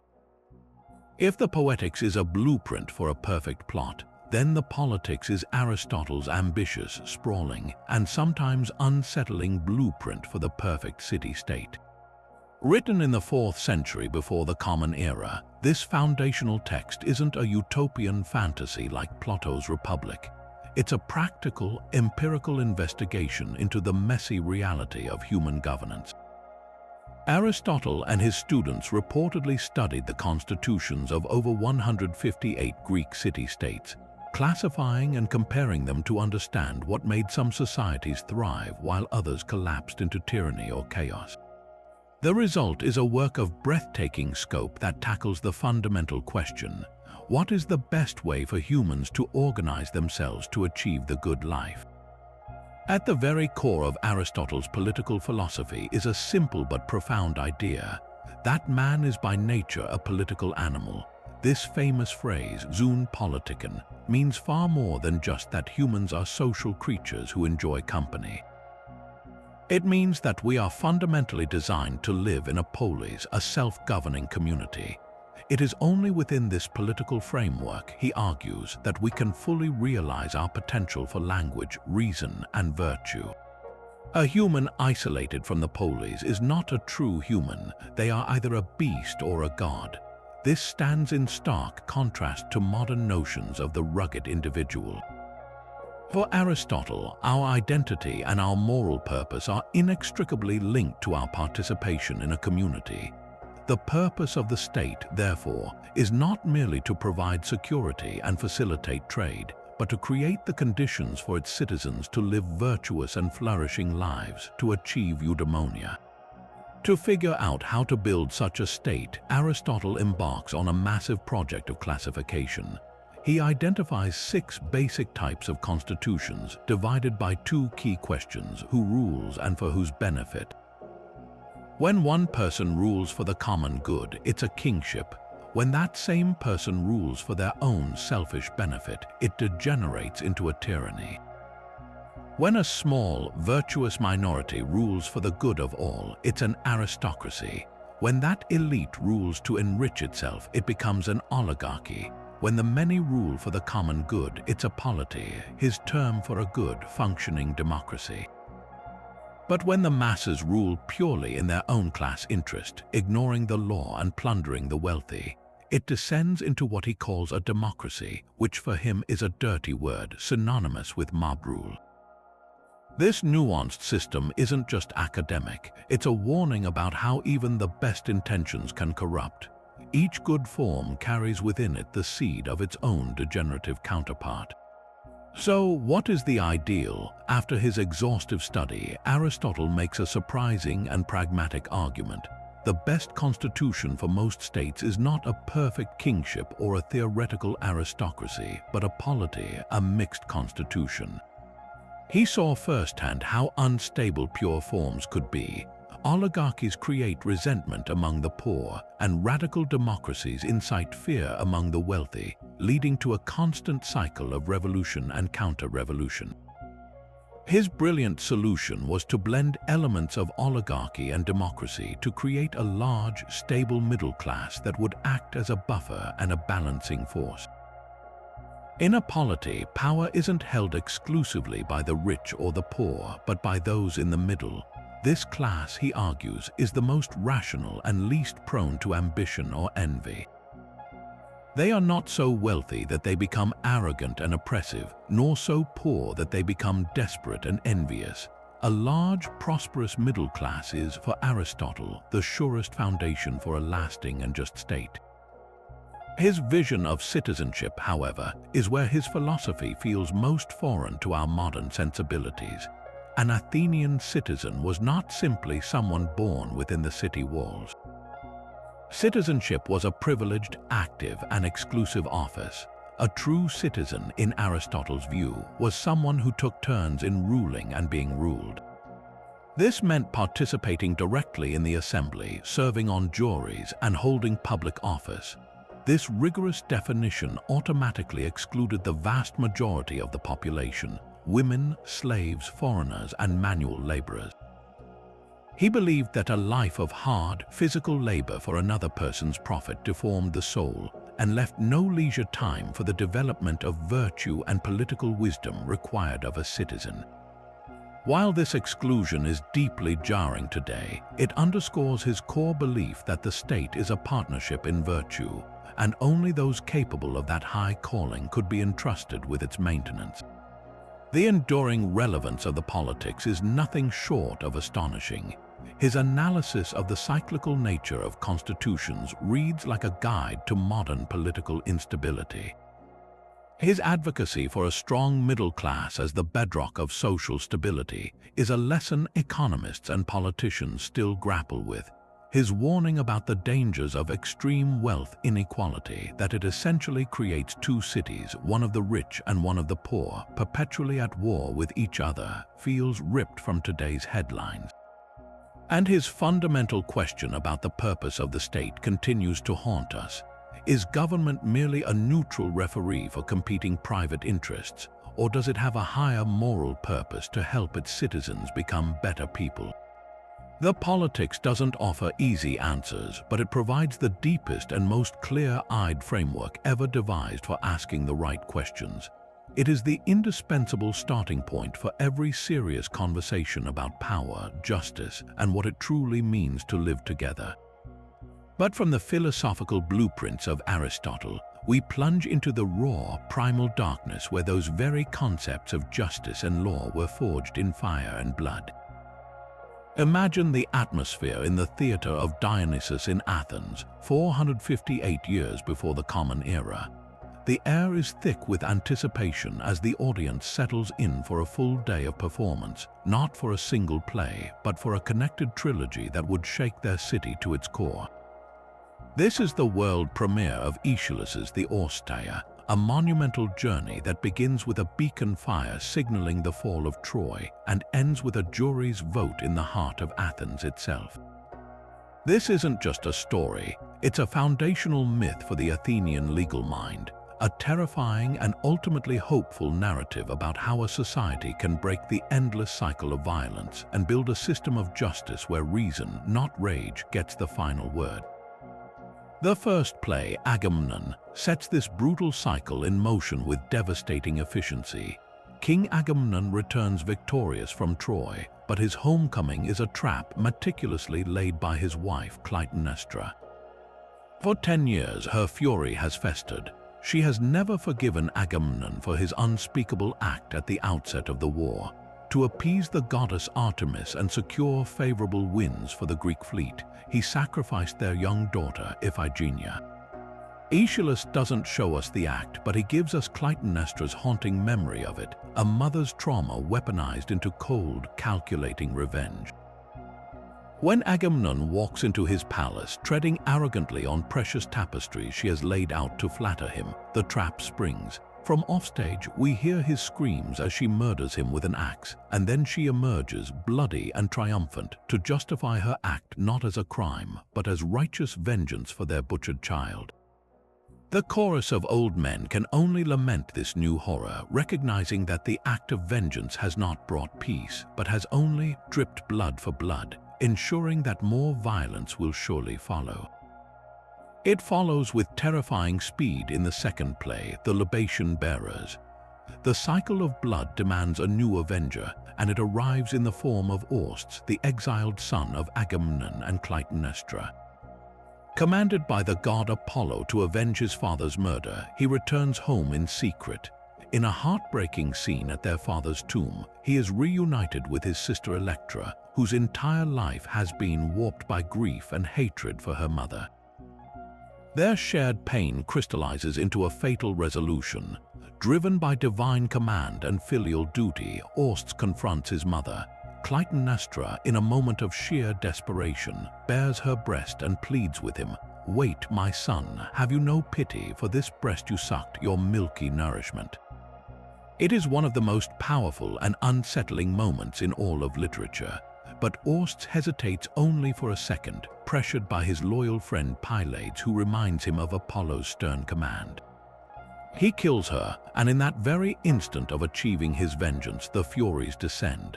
These ancient, grotesque goddesses of blood vengeance, with serpents for hair and eyes that drip hideous pus, are the physical embodiment of the guilt that now consumes him. They exist solely to torment kinslayers, to hound those who spill familial blood. Orsts did what was demanded by the old law, but in doing so, he has broken an even more primal taboo. He is now the polluted one, and he flees the stage, screaming and insane, pursued by these relentless agents of the old order. This sets the stage for the trilogy's stunning conclusion and its great philosophical leap forward, the Eumenides. The play shifts location dramatically from the cursed house of Atreus to the city of Athens itself. A terrified Orsts clings to the statue of the goddess Athena as the Furies circle him, sleeping, their nightmarish chorus chanting for his blood. Athena intervenes and establishes a radical new concept to resolve this unsolvable conflict, a trial. She selects the finest citizens of Athens to serve on a jury, and she herself will preside as judge. The entire back half of the play becomes a courtroom drama, the first in Western literature. On one side stands Apollo, the new Olympian god of reason and order, acting as Orsts' defense attorney. He argues a shocking, almost modern legalistic point, that the mother is not the true parent of the child, but merely a nurturing vessel for the father's seed. Therefore, Orsts' killing of his mother to avenge his father was not the worst possible crime. On the other side are the Furies, prosecutors for the ancient pre-Olympian world order. They represent the old, unchanging law of the blood feud, where certain acts demand certain punishments regardless of context or motive. Their entire worldview is based on a simple equation: blood must be paid for with blood. The jury's vote ends in a tie. In a moment of breathtaking significance, Athena casts the deciding vote, and she votes for Orsts' acquittal. Her reasoning is monumental. She sides with the male, with the new, with the future, but she does not simply dismiss the Furies. Understanding that their power cannot be ignored, she offers them a new home, a new purpose, and a new name. Instead of being the hated Furies or Aeneid, the spirits of vengeance, they will be welcomed into the Athenian Acropolis as the Eumenides, the kindly ones. They will be revered not as punishers, but as protectors of the city's fertility and social order. Their primal energy is not destroyed, it is channeled, civilized, and integrated into the new system. The play ends with a magnificent procession, as these once terrifying goddesses are escorted to their new underground sanctuary, now defenders of the very justice they once sought to undermine through mindless retaliation. With this resolution, Aeschylus dramatizes nothing less than the evolution of human civilization itself. The transition from the old law of tribal vengeance to the new law of the polis, where disputes are settled by evidence, persuasion, and a community of peers, and where justice is tempered with mercy. The Orsteia is more than a play. It is Athens' great national epic about its own identity, a powerful argument that true justice isn't about winning, but about creating a peace that allows everyone, even the losers, to move forward together. If the Orsteia represents a civilization's hard-won triumph over the cycle of vengeance, then the next trilogy on our journey presents a far more intimate and unsettling puzzle, one where the quest for justice turns inward, and the only verdict is one of inescapable, self-inflicted horror. Sophocles' The Theban plays, while not written as a formal trilogy, form a devastating narrative arc that stands as the supreme achievement of Athenian tragedy, exploring the limits of human knowledge, the weight of divine will, and the catastrophic price of truth. These plays, Oedipus Rex, Oedipus at Colonus, and Antigone, don't offer the comforting resolution of a courtroom. Instead, they plunge us into the deepest psychological and philosophical abysses, forcing us to confront the terrifying possibility that our greatest strengths, our reason, our determination, our moral certainty, might be the very things that seal our fate. The journey begins at the end of the story. Oedipus Rex is a masterpiece of dramatic irony, a play where the audience knows the terrible truth long before the protagonist does, making his relentless investigation into a kind of slow-motion suicide. The city of Thebes is dying, ravaged by a plague that has struck the crops, the livestock, and the people. The noble king Oedipus, the man who famously saved the city by solving the riddle of the Sphinx, stands before his suffering people and vows to find the murderer of the previous king, Laius, whose unsolved crime has polluted the land. He pronounces a terrifying curse upon the killer, unknowingly invoking the gods' wrath upon himself. With the arrogant confidence of a man who believes his intellect can solve any problem, Oedipus embarks on his investigation, dismissing the warnings of the blind prophet Tacitus, who knows the horrifying truth. The prophet tells him point blank, "You are the land's pollution." But Oedipus, the great solver of riddles, cannot solve the riddle of himself. He hears the words but cannot comprehend their meaning. What follows is perhaps the most excruciating and brilliant detective story ever written. Each piece of evidence Oedipus uncovers, each witness he interrogates, brings him closer to a truth he is psychologically incapable of accepting. A messenger from Corinth arrives to tell him the man he believed was his father has died, and then casually reveals that Oedipus was not in fact his natural son but a foundling. The old herdsman who was supposed to have left the infant Oedipus to die on a mountainside confesses that he took pity on the child and gave him to another shepherd. The fragments of the story slowly, inexorably click into place. The man Oedipus killed at the crossroads in a fit of rage years earlier was King Laius, his biological father. The woman he then married and had children with his queen Jocasta, his biological mother. The prophecy he fled Corinth to avoid has been fulfilled by his very efforts to escape it. The moment of anagnorisis or recognition is utterly shattering. Jocasta, realizing the truth first, hangs herself in her bedchamber. Oedipus, discovering her body, takes the gold pins from her robe and plunges them into his own eyes, screaming that his eyes, which saw what they should not have seen, will now see no more. His physical blindness becomes the brutal symbol of his former spiritual blindness. The man who saw everything, who knew the answer to the Sphinx's riddle, was utterly blind to the reality of his own life. The play leaves us with a fundamental, terrifying question. How free was Oedipus? Did his pride and his temper cause his downfall? Or was he merely a pawn playing out a script written by the gods before he was even born? Sophocles offers no easy answer, only the devastating spectacle of a man's world annihilated by the very knowledge he sought. The second play, Oedipus at Colonus, presents a stunning and unexpected coda. We meet Oedipus decades later, an old, blind, ragged beggar guided by his loyal daughter Antigone. Exiled from Thebes and wandering the land, he arrives at the sacred grove of the Eumenides in Colonus, a suburb of Athens. This is no longer the arrogant king, but a man purified by suffering, filled with a strange prophetic power. Theseus, the noble king of Athens, offers him sanctuary and protection, recognizing the sacred power that now resides in the old man's polluted body.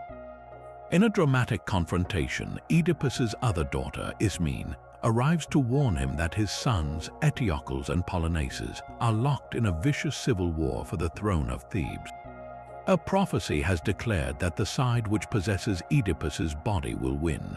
Both sons who had cast him out now seek to use him as a pawn in their power struggle. But Oedipus, in a magnificent display of hard-won moral authority, curses them both, prophesying that they will die at each other's hands.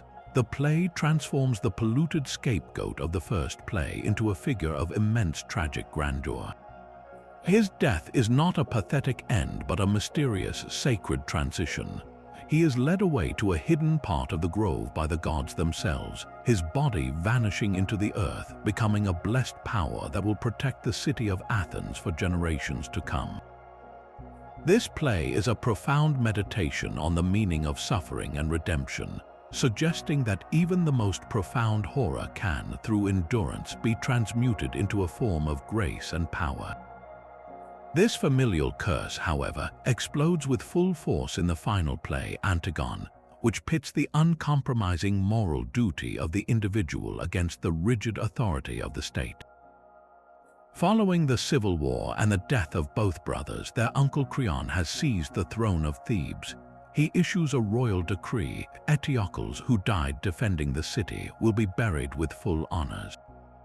But Polynices, who led the foreign army against Thebes, is to be left unburied, his body to be torn apart by dogs and birds, the most severe punishment imaginable for an ancient Greek, as it condemned the soul to eternal unrest.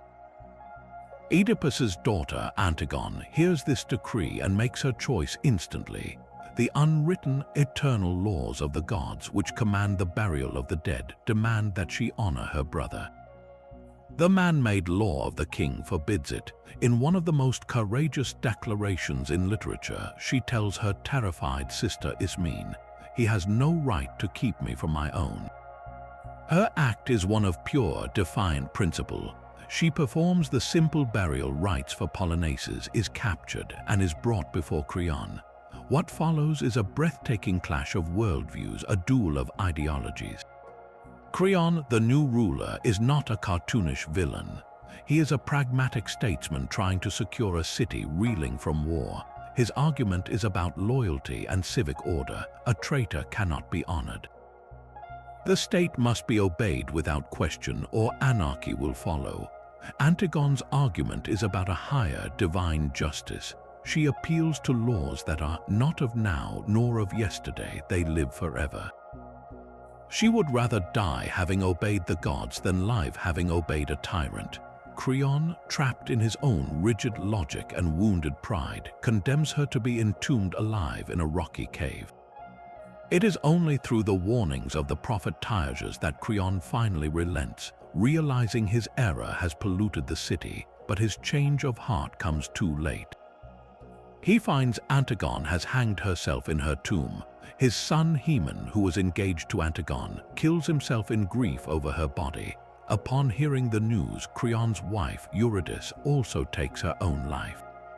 The play ends with Creon broken, utterly alone, holding the bodies of his son and wife, his authority meaningless, his family destroyed. He is a victim of his own hubris as much as Oedipus was, a chilling reminder that the state's power, divorced from piety and human compassion, is a monstrous and self-destructive force.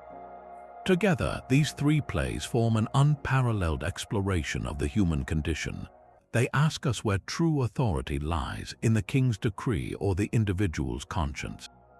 They force us to grapple with the limits of our own knowledge and the terrifying power of the past to dictate the present. The curse on the house of Labdacus is like a genetic disease, passed down from generation to generation, yet each character meets it with their own agency, their own flawed choices. Oedipus's pride, Antigone's unwavering conviction, Creon's stubbornness, these are not predetermined actions, but human responses to an impossible situation. This is the enduring genius of Sophocles. He doesn't give us simple answers about fate versus free will. He shows us the terrifying, beautiful, and tragic space in between, where we are all fated to make choices, and where our choices, in turn, become our fate. The psychological depth he gives his characters, their arguments, their fears, their justifications, makes them feel not like ancient myths, but like us, forcing us to ask what we would do if the law of man ever commanded us to betray the law of our own soul. Now, from the rigid, state-sanctioned authority that destroys Creon, we plunge into a world where authority itself is dismantled by a force far more primal and uncontrollable: the ecstatic, terrifying power of the god Dionysus. Euripides the Bacchae, written near the end of his life and produced after his death, is arguably the most psychologically complex and unsettling of all Greek tragedies. It doesn't present a straightforward conflict between right and wrong, but a devastating exploration of what happens when human rationality, embodied in a stubborn king, tries to suppress the fundamental, irrational drives of nature itself, embodied by a god who is both beautiful and monstrously cruel. This is not a play that offers easy answers. It's a dark, mesmerizing whirlwind that leaves the audience questioning everything they think they know about order, control, and the wildness within us all. The god Dionysus arrives in Thebes not in a blaze of glory, but in the disarming guise of a long-haired, effeminate Lydian stranger leading a band of ecstatic Asiatic women. He has come to his mother's city to establish his worship and to punish the royal family for their refusal to believe that he is a true god, the son of Zeus and the mortal Semele. His opponent is the young king, Pentheus, a ruler who represents the absolute peak of masculine, civic, and rational order. Pentheus is a man of the polis, of walls, laws, and clear boundaries. He returns to Thebes to find the city's women, including his own mother, Aeneid, and his aunts, have abandoned their looms and their homes and are up on Mount Cithaeron, dancing in a state of divine frenzy, wearing fawnskins and suckling wild animals. To Pentheus, this is not religion. It is a dangerous, seditious madness, a threat to the social order that he is sworn to protect. His reaction is one of pure, uncomprehending outrage. He vows to hunt down this foreign sorcerer, and his vulgar writes with military force to lock up the women and restore control. What follows is a terrifyingly sophisticated game of cat and mouse, where the god systematically dismantles the king's certainty. Dionysus is captured without a fight, appearing calm and even smiling. When Pentheus interrogates him, the god's answers are fluid, ambiguous, and deeply provocative. He doesn't deny the charges but reframes them in terms Pentheus cannot understand. He speaks of his worship bringing joy, release from sorrow, and a direct connection to the life force of nature. Pentheus, trapped in his literal mindedness, hears only the description of hedonistic orgies. He is both repulsed and, on a level he cannot admit, deeply fascinated. This is the genius of Euripides' characterization. Pentheus's furious opposition to the Bacchic rites is fueled by a prurient, voyeuristic curiosity. He wants to see the secret acts of the women, and Dionysus expertly manipulates this hidden desire, this crack in the king's rational armor. The play's central, horrifying transformation occurs when Dionysus offers Pentheus the chance to go and spy on the Maenads disguised as one of them. The mighty king, the enforcer of law and order, is gradually seduced into effeminacy. He is dressed in a long linen robe and a wig with long curls, and in a scene that is both comic and deeply sinister, the god fusses over his appearance, adjusting his headband and his posture as Pentheus slowly loses all sense of himself. He becomes delirious, seeing double visions, two suns, two cities, a powerful symbol of his mind unraveling. The man who was the embodiment of reason is now completely in the thrall of the irrational, eagerly following the god to his own doom, thinking he is in control when he is merely a puppet. This is the play's most profound warning, that the denial of our own inner wildness, our own Dionysian impulses, doesn't make them disappear. It only makes them erupt in a more destructive and self-destructive form. Pentheus isn't killed because he embraced the god. He is destroyed because he refused to acknowledge the god's power until it was too late, and that repressed energy turned back on him with monstrous force. The climax on the mountain is one of the most brutal in all literature. Led by Dionysus, Pentheus climbs a tall pine tree to get a better view. The god then reveals him to the possessed Maenads, shouting that the tree holds the beast they must sacrifice. In their god-maddened state, the women, led by Pentheus's own mother, Aeneid, do not see a man. They see a mountain lion. With superhuman strength granted by the god, they tear the tree from the ground and descend upon him. Aeneid, in a state of triumphant ecstasy, leads the attack, ripping her son's arm from its socket.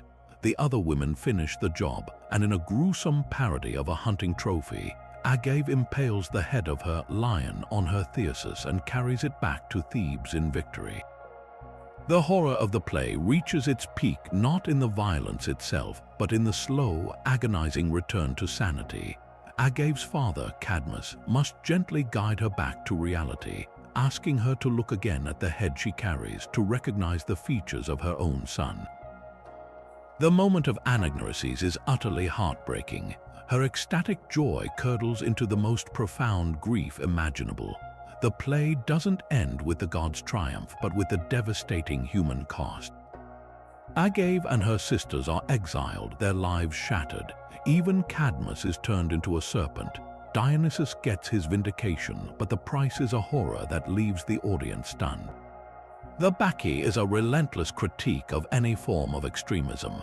It condemns Pentheus's rigid, puritanical rationality that refuses to acknowledge the non-rational dimensions of human experience, the needs for ecstasy, communion with nature, and release from the ego.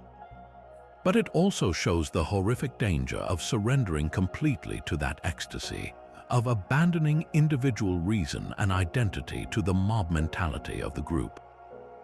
The god is not presented as a benevolent liberator. He is a chilling, immoral force of nature who uses cruelty, manipulation, and psychological torture to achieve his ends. The play suggests that a healthy society and a healthy psyche must find a way to integrate both the Apollonian principle of order, individuation, and reason, and the Dionysian principle of chaos, unity, and ecstasy. To deny either is to invite catastrophe. It is a terrifyingly modern play, a timeless exploration of the dangers of fundamentalism, the allure of crowd psychology, and the explosive power of the repressed.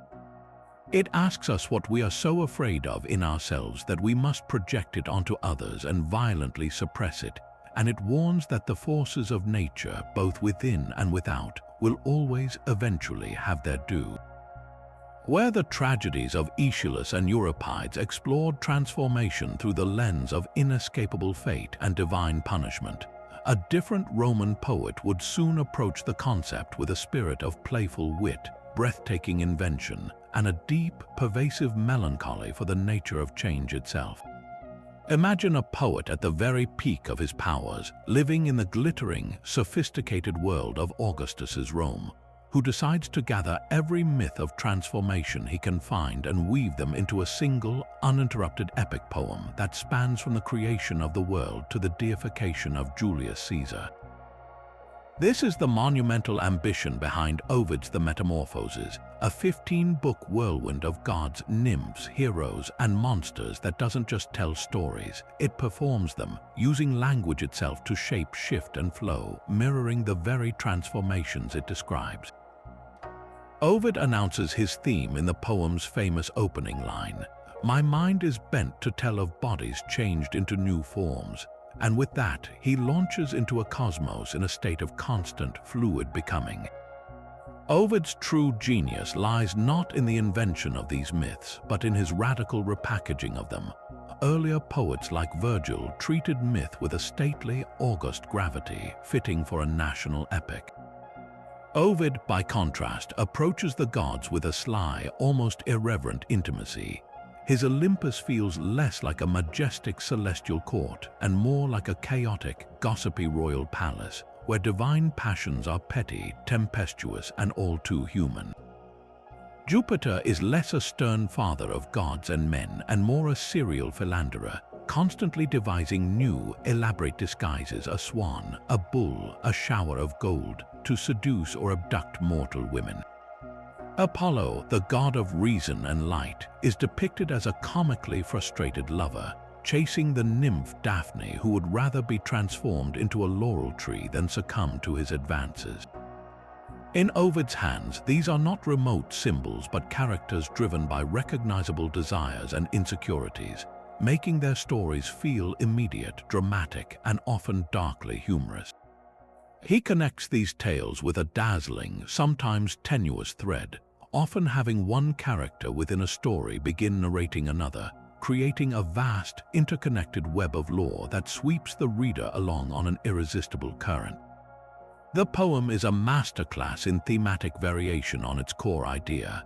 Physical transformation in the Metamorphoses is almost never a reward. It is most often a form of punishment, escape, or preservation.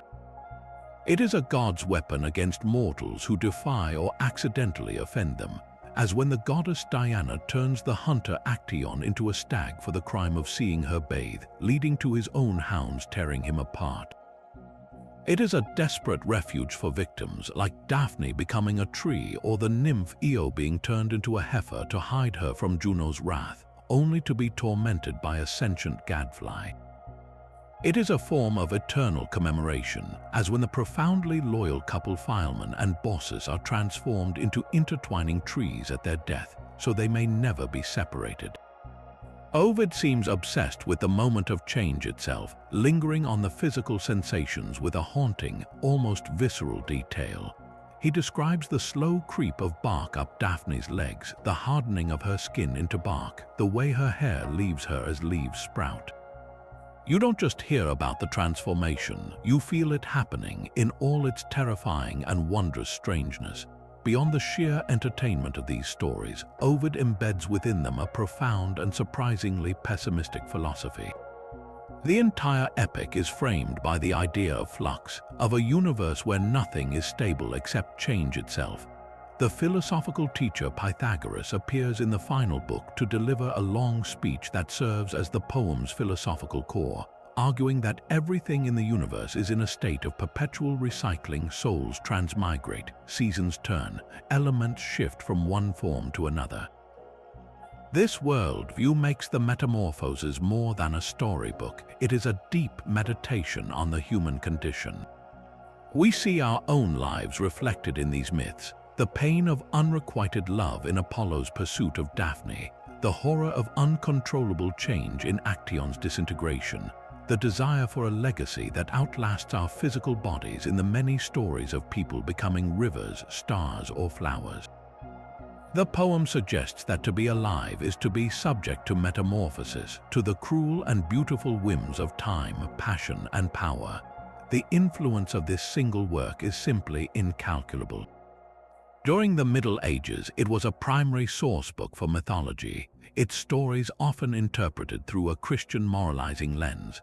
The Renaissance and Baroque periods saw it become the single most important source of inspiration for painters and sculptors. From Titian's breathtaking Rape of Europa to Bernini's ecstatic Apollo and Daphne, the greatest artists of Europe turned to Ovid's vivid scenes for their subject matter. Writers from Chaucer and Shakespeare to Milton and Kafka have drawn on its themes and tales. Shakespeare's A Midsummer Night's Dream, with its playful, love-struck fairies and its theme of translating a man into an ass, is pure Ovidian spirit. The very word narcissism comes from Ovid's story of the beautiful youth Narcissus, who fell in love with his own reflection in a pool and wasted away into the flower that bears his name. The Metamorphoses provided the West with a shared vocabulary of images and stories, a playful yet deeply serious way to talk about desire, identity, loss, and the endless transformations that define our existence. It is a work that celebrates the protean power of the imagination itself, proving that the stories we tell about change are, in the end, the only things that can truly grant us a form of immortality. But where Tacitus used the scalpel of history to dissect the corruption of his own society in the Annals, he employs a very different tool in a much shorter, yet equally fascinating work, a kind of ethnographic mirror held up to reflect an image of a people living beyond the empire's frontiers. The Germania is a unique piece in the ancient literary record, a detailed monograph dedicated entirely to the description of the customs, lands, and character of the Germanic tribes. Written around 98, it is far more than a simple catalogue of foreign oddities. It is a complex text that operates on two levels simultaneously. On the surface, it is a straightforward, almost scientific report on a people of great military concern to Rome. Just beneath that surface, however, it is a subtle and powerful critique of Roman society itself, using the Germanic tribes as a foil to highlight everything Tacitus believed his own civilization had lost. He begins with a geographical and anthropological overview, describing the harsh, untamed landscape of Germania, a land of dense forests and swampy marshes that he presents as inherently hostile to comfortable Mediterranean life. This environment, he suggests, has forged a people of exceptional toughness, purity, and simplicity. He then systematically details their social structures, which would have seemed both familiar and strangely inverted to a Roman reader. They had kings, but these kings ruled by example and persuasion rather than by arbitrary command. They had generals, but these men led by bravery and were followed out of respect, not fear. Most decisions of importance were made by the entire community in a public assembly, where every free man had a voice. To a Roman aristocracy accustomed to backroom deals in the Senate and the unchecked power of emperors, this must have sounded both primitive and remarkably democratic. It is in his descriptions of their moral character that Tacitus's comparative project becomes most clear. He presents the Germanic peoples as embodying virtues that Romans liked to claim for their own legendary past but had largely abandoned. He praises their fierce sense of freedom, their hospitality, their strict monogamy, and the high status of their women, whom he notes are treated as partners and confidantes, not merely as property. He is particularly impressed by their simple, honest nature, contrasting it with the decadent cynicism of Rome. "A German's word is his bond," he writes. "Business is conducted without written contracts or complex legalistic wrangling." Their gatherings are not for idle banquets or frivolous entertainment, but for serious discussion or to hear ancient songs that are their only form of historical record. In one of his most famous passages, he notes that it is the wives and mothers who often provide the greatest motivation in battle, standing nearby to urge their men on and tending their wounds. He even reports with a tone of astonishment that a German man typically brings a dowry to his wife, not the other way around, a complete reversal of Roman practice. Of course, Tacitus was no naive idealist painting a picture of noble savages. He balances this admiring portrait with clear-eyed accounts of their less savory traits. He describes their frightening indolence when not at war, their excessive drinking, their brutal and arbitrary justice, and their terrifying practice of human sacrifice. He does not shy away from their ferocity in battle or their intertribal warfare. The portrait that emerges is not one-dimensional. It is of a complex, formidable culture, both admirable and frightening, but always presented as a coherent whole, a society whose parts fit together logically. This honest accounting actually makes his implicit criticism of Rome more powerful. He is not inventing a utopia. He is describing a real, flawed, but vigorous people whose strengths stand in stark opposition to Roman weaknesses. The value of the Germania extends far beyond its role as a piece of Roman political commentary. For modern historians and archaeologists, it is an absolutely invaluable, if problematic, source.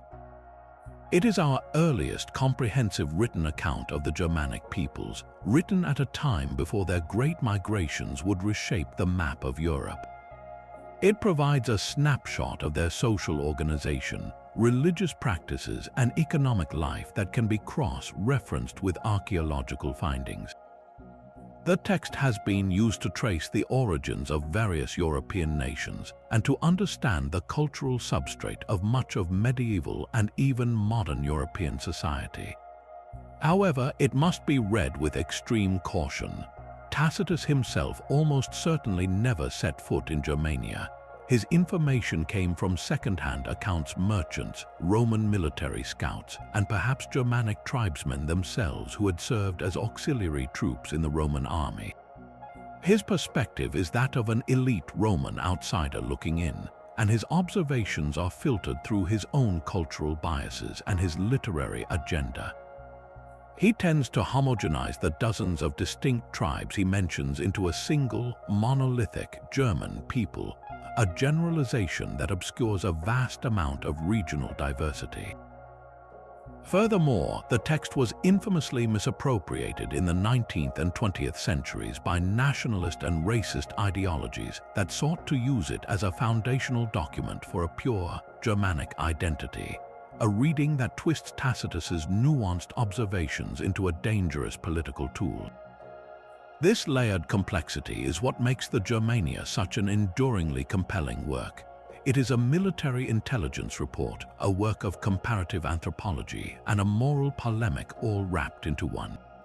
It allows us to see the Roman world from its Chinese letter, looking out. It reminds us that history is not just the story of empires and their capitals, but of the countless cultures that existed alongside them, influencing them, resisting them, and ultimately inheriting from them.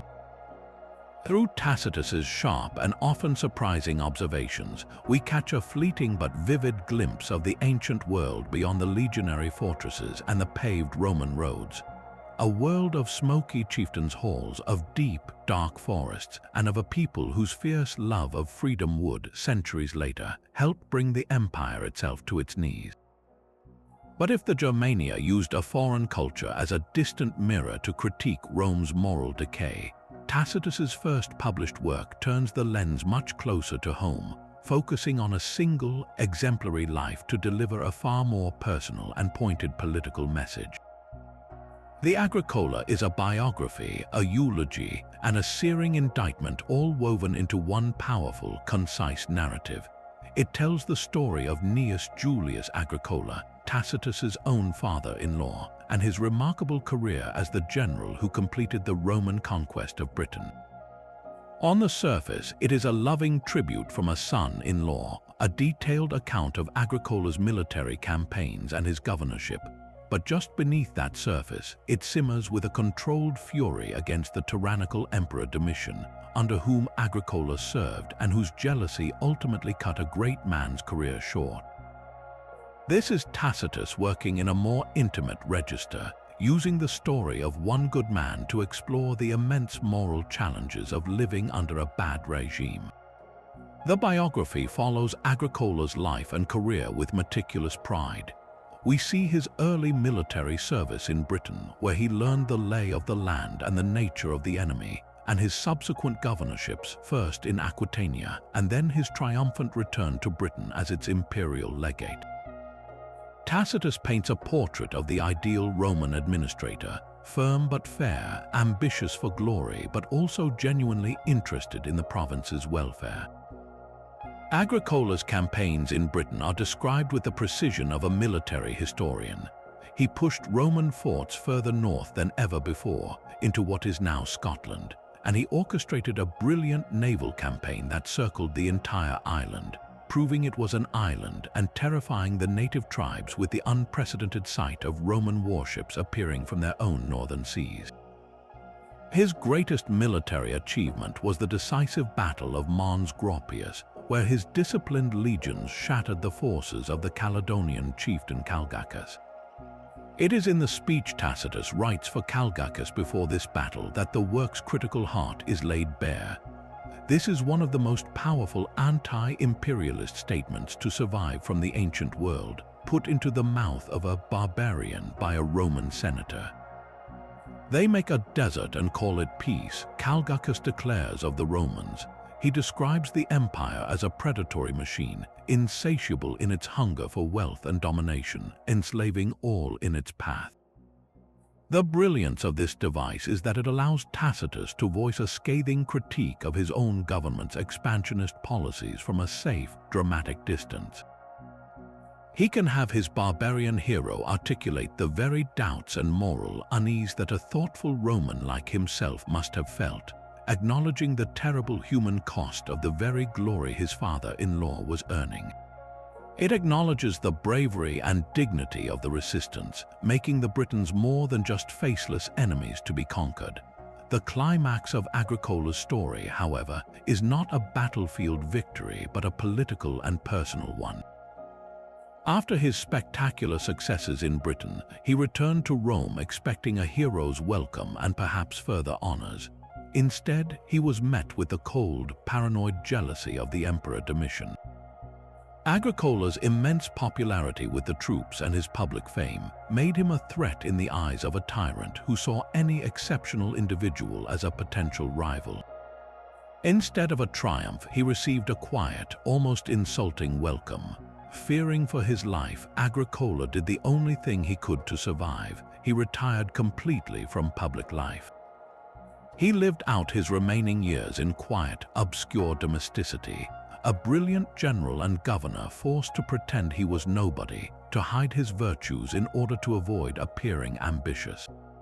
For Tacitus, this was the ultimate tragedy, not that Agricola died, but that a regime of fear had forced such a capable man to waste his talents, to deliberately make himself smaller so as not to cast a shadow that might offend a suspicious emperor.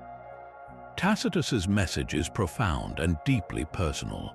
The Agricola is a handbook for intellectual and moral survival under a tyranny. It argues that even when one cannot actively oppose a corrupt regime, one can still resist it passively by holding fast to one's integrity in private life. Agricola's quiet retirement is presented not as cowardice, but as a form of dignified defiance. He refused to debase himself by becoming an informer or a flatterer to gain Domitian's favor. He simply withdrew, preserving his honor intact. The biography thus becomes a tribute to all those who managed to navigate the horrors of Domitian's reign without losing their souls, a quiet testament to the resilience of the human spirit in the face of overwhelming oppression. It is Tacitus's way of honoring not just his father-in-law, but an entire generation that had to make impossible choices between useless martyrdom and shameful collaboration, finding a third, painful path of principled silence. But from the intimate, personal tragedy of the Agricola, we now zoom out to a work of breathtakingly grand ambition, one that sought to explain not just the fate of one man, but the destiny of the entire known world. Imagine being a Greek statesman taken hostage by the Roman Empire at the height of its explosive expansion, and instead of despairing, you decide to dedicate your life to answering the single most pressing question of your age. How, in the span of just 53 years, did this once obscure city on the Italian peninsula come to dominate the entire Mediterranean? This was the monumental task Polybius set for himself in the Histories, a 40-volume work that is far more than a chronicle of events. It is the first great work of analytical history, a rigorous, pragmatic investigation into the machinery of power and the patterns that govern the rise and fall of civilizations. Polybius's unique position gave him an unparalleled perspective. As an Achaean nobleman brought to Rome as a political hostage, he was not thrown into a dungeon but was welcomed into the most elite intellectual circles, becoming a tutor and close friend to the powerful Scipio Aemilianus family. This granted him front-row access to the Roman Senate, military commanders, and state papers, allowing him to conduct his research with the methodology of a modern political scientist. He could interview generals who had fought in the wars he described and examine official documents to verify his accounts. He even accompanied Scipio Aemilianus on campaign, witnessing the final destruction of Carthage in 146 with his own eyes. This blend of insider access and outsider criticality makes his work indispensable. He is both an admirer of Roman achievement and a clear-eyed analyst, never shying away from criticizing Roman actions when he finds them hypocritical or overly brutal. The core of his analytical project is his famous theory of the anacyclosis, or the cycle of constitutions. Drawing from Greek political philosophy, Polybius presents a dynamic, biological model of political change. He argues that all states are destined to rotate through a fixed sequence of 6 constitutional forms, each one containing the seed of its own decay and transformation. It begins with monarchy, the rule of one virtuous man, which naturally degenerates into tyranny as his descendants become corrupt. The oppressed nobility then overthrows the tyrant, establishing an aristocracy ruled by the best few. This too decays, sliding into an oligarchy where the few rule for their own selfish gain. The people then rise up and establish a democracy ruled by the many. But this pure democracy inevitably descends into mob rule or ochlocracy, as the people become susceptible to flattery and demagogues, leading to chaos and violence. From this chaos, a single strongman emerges to restore order, and the cycle begins again with monarchy. This grim, inescapable loop suggests that no political system is permanent. All are subject to the natural laws of growth, maturity, and decay. And this is where Rome, in Polybius's view, performs its genius act. He argues that Rome, uniquely, had broken this cycle through its mixed constitution. The Roman system, as he analyzed it, brilliantly combined elements of all 3 good forms of government: the monarchical power of the consuls, who held executive authority and commanded the armies; the aristocratic wisdom of the Senate, which controlled finances and foreign policy; and the democratic power of the popular assemblies which could pass laws and elect magistrates. Each branch checked and balanced the others, preventing any single group from accumulating absolute power and sending the state into a degenerative spiral. The consuls needed the Senate to fund their armies and the people to elect them. The Senate had to respect the will of the people and could not act without the consuls to execute its decrees. The people were restrained by the authority of the Senate and the executive power of the consuls. This delicate equilibrium, Polybius believed, was the secret weapon that gave Rome its incredible stability and resilience, allowing it to withstand disasters that would have shattered any other state. His narrative mastery is on full display in his account of the Punic Wars, the epic life and death struggle between Rome and Carthage. This is not a dry recitation of facts.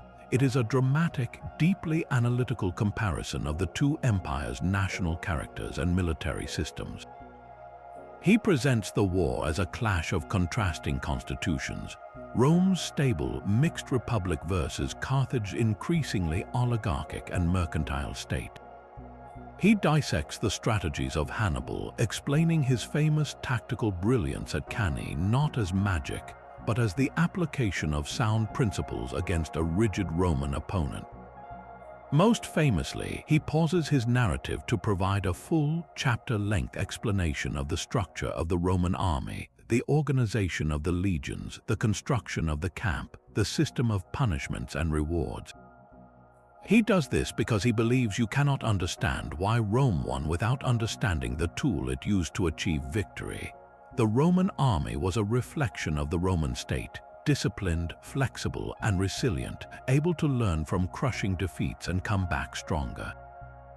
Beyond the military history, Polybius offers us a priceless window into the Hellenistic world as it was being absorbed by Rome.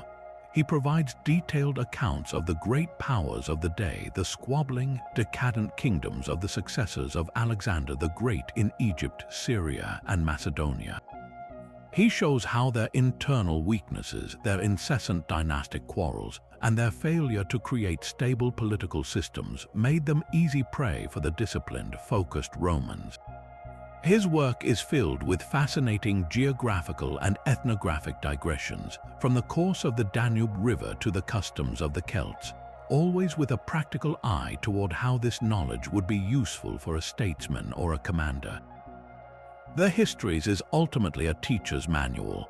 Polybius believed that the study of history was the only true education for a political life, because it alone provides a training ground for the mind, allowing us to encounter every conceivable situation and learn how to meet it with fortitude and reason.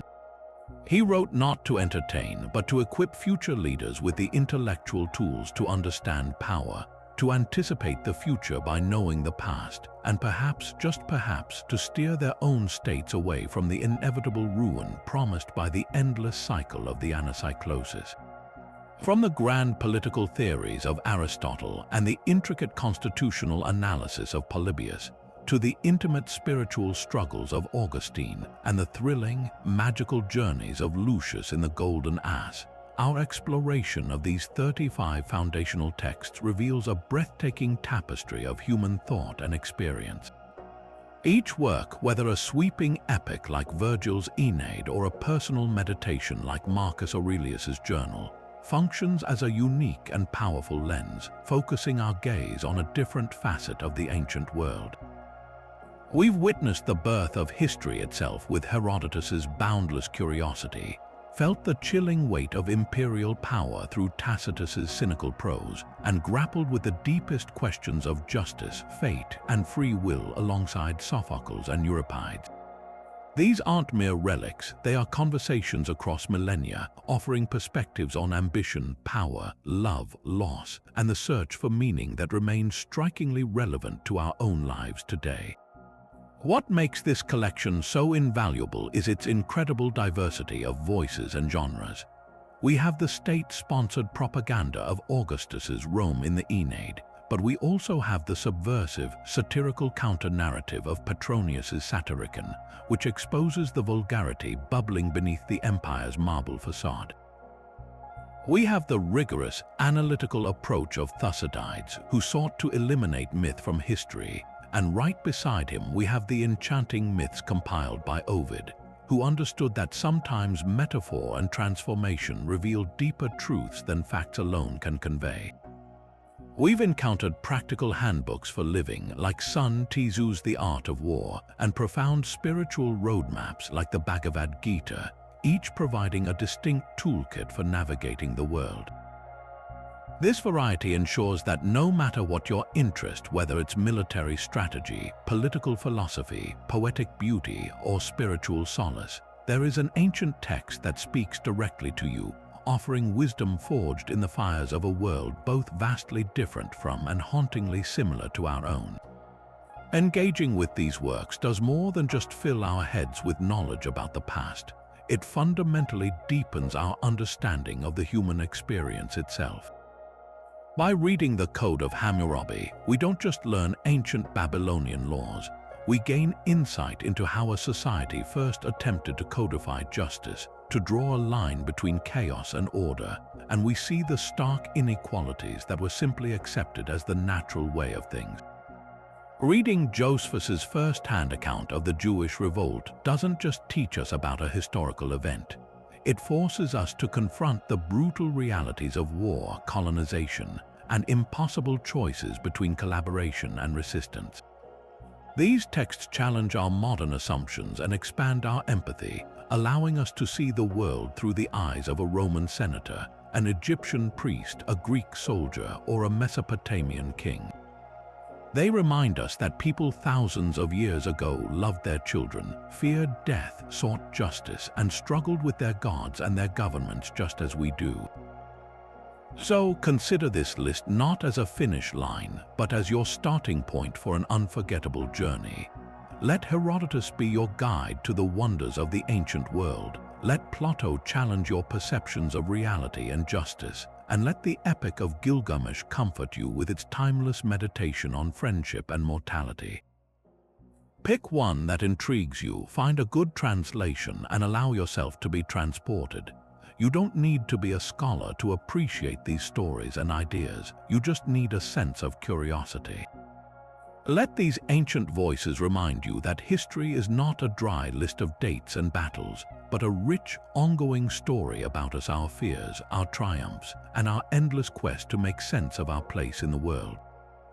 These books have survived for centuries for a reason. They contain a piece of that enduring truth, and they are waiting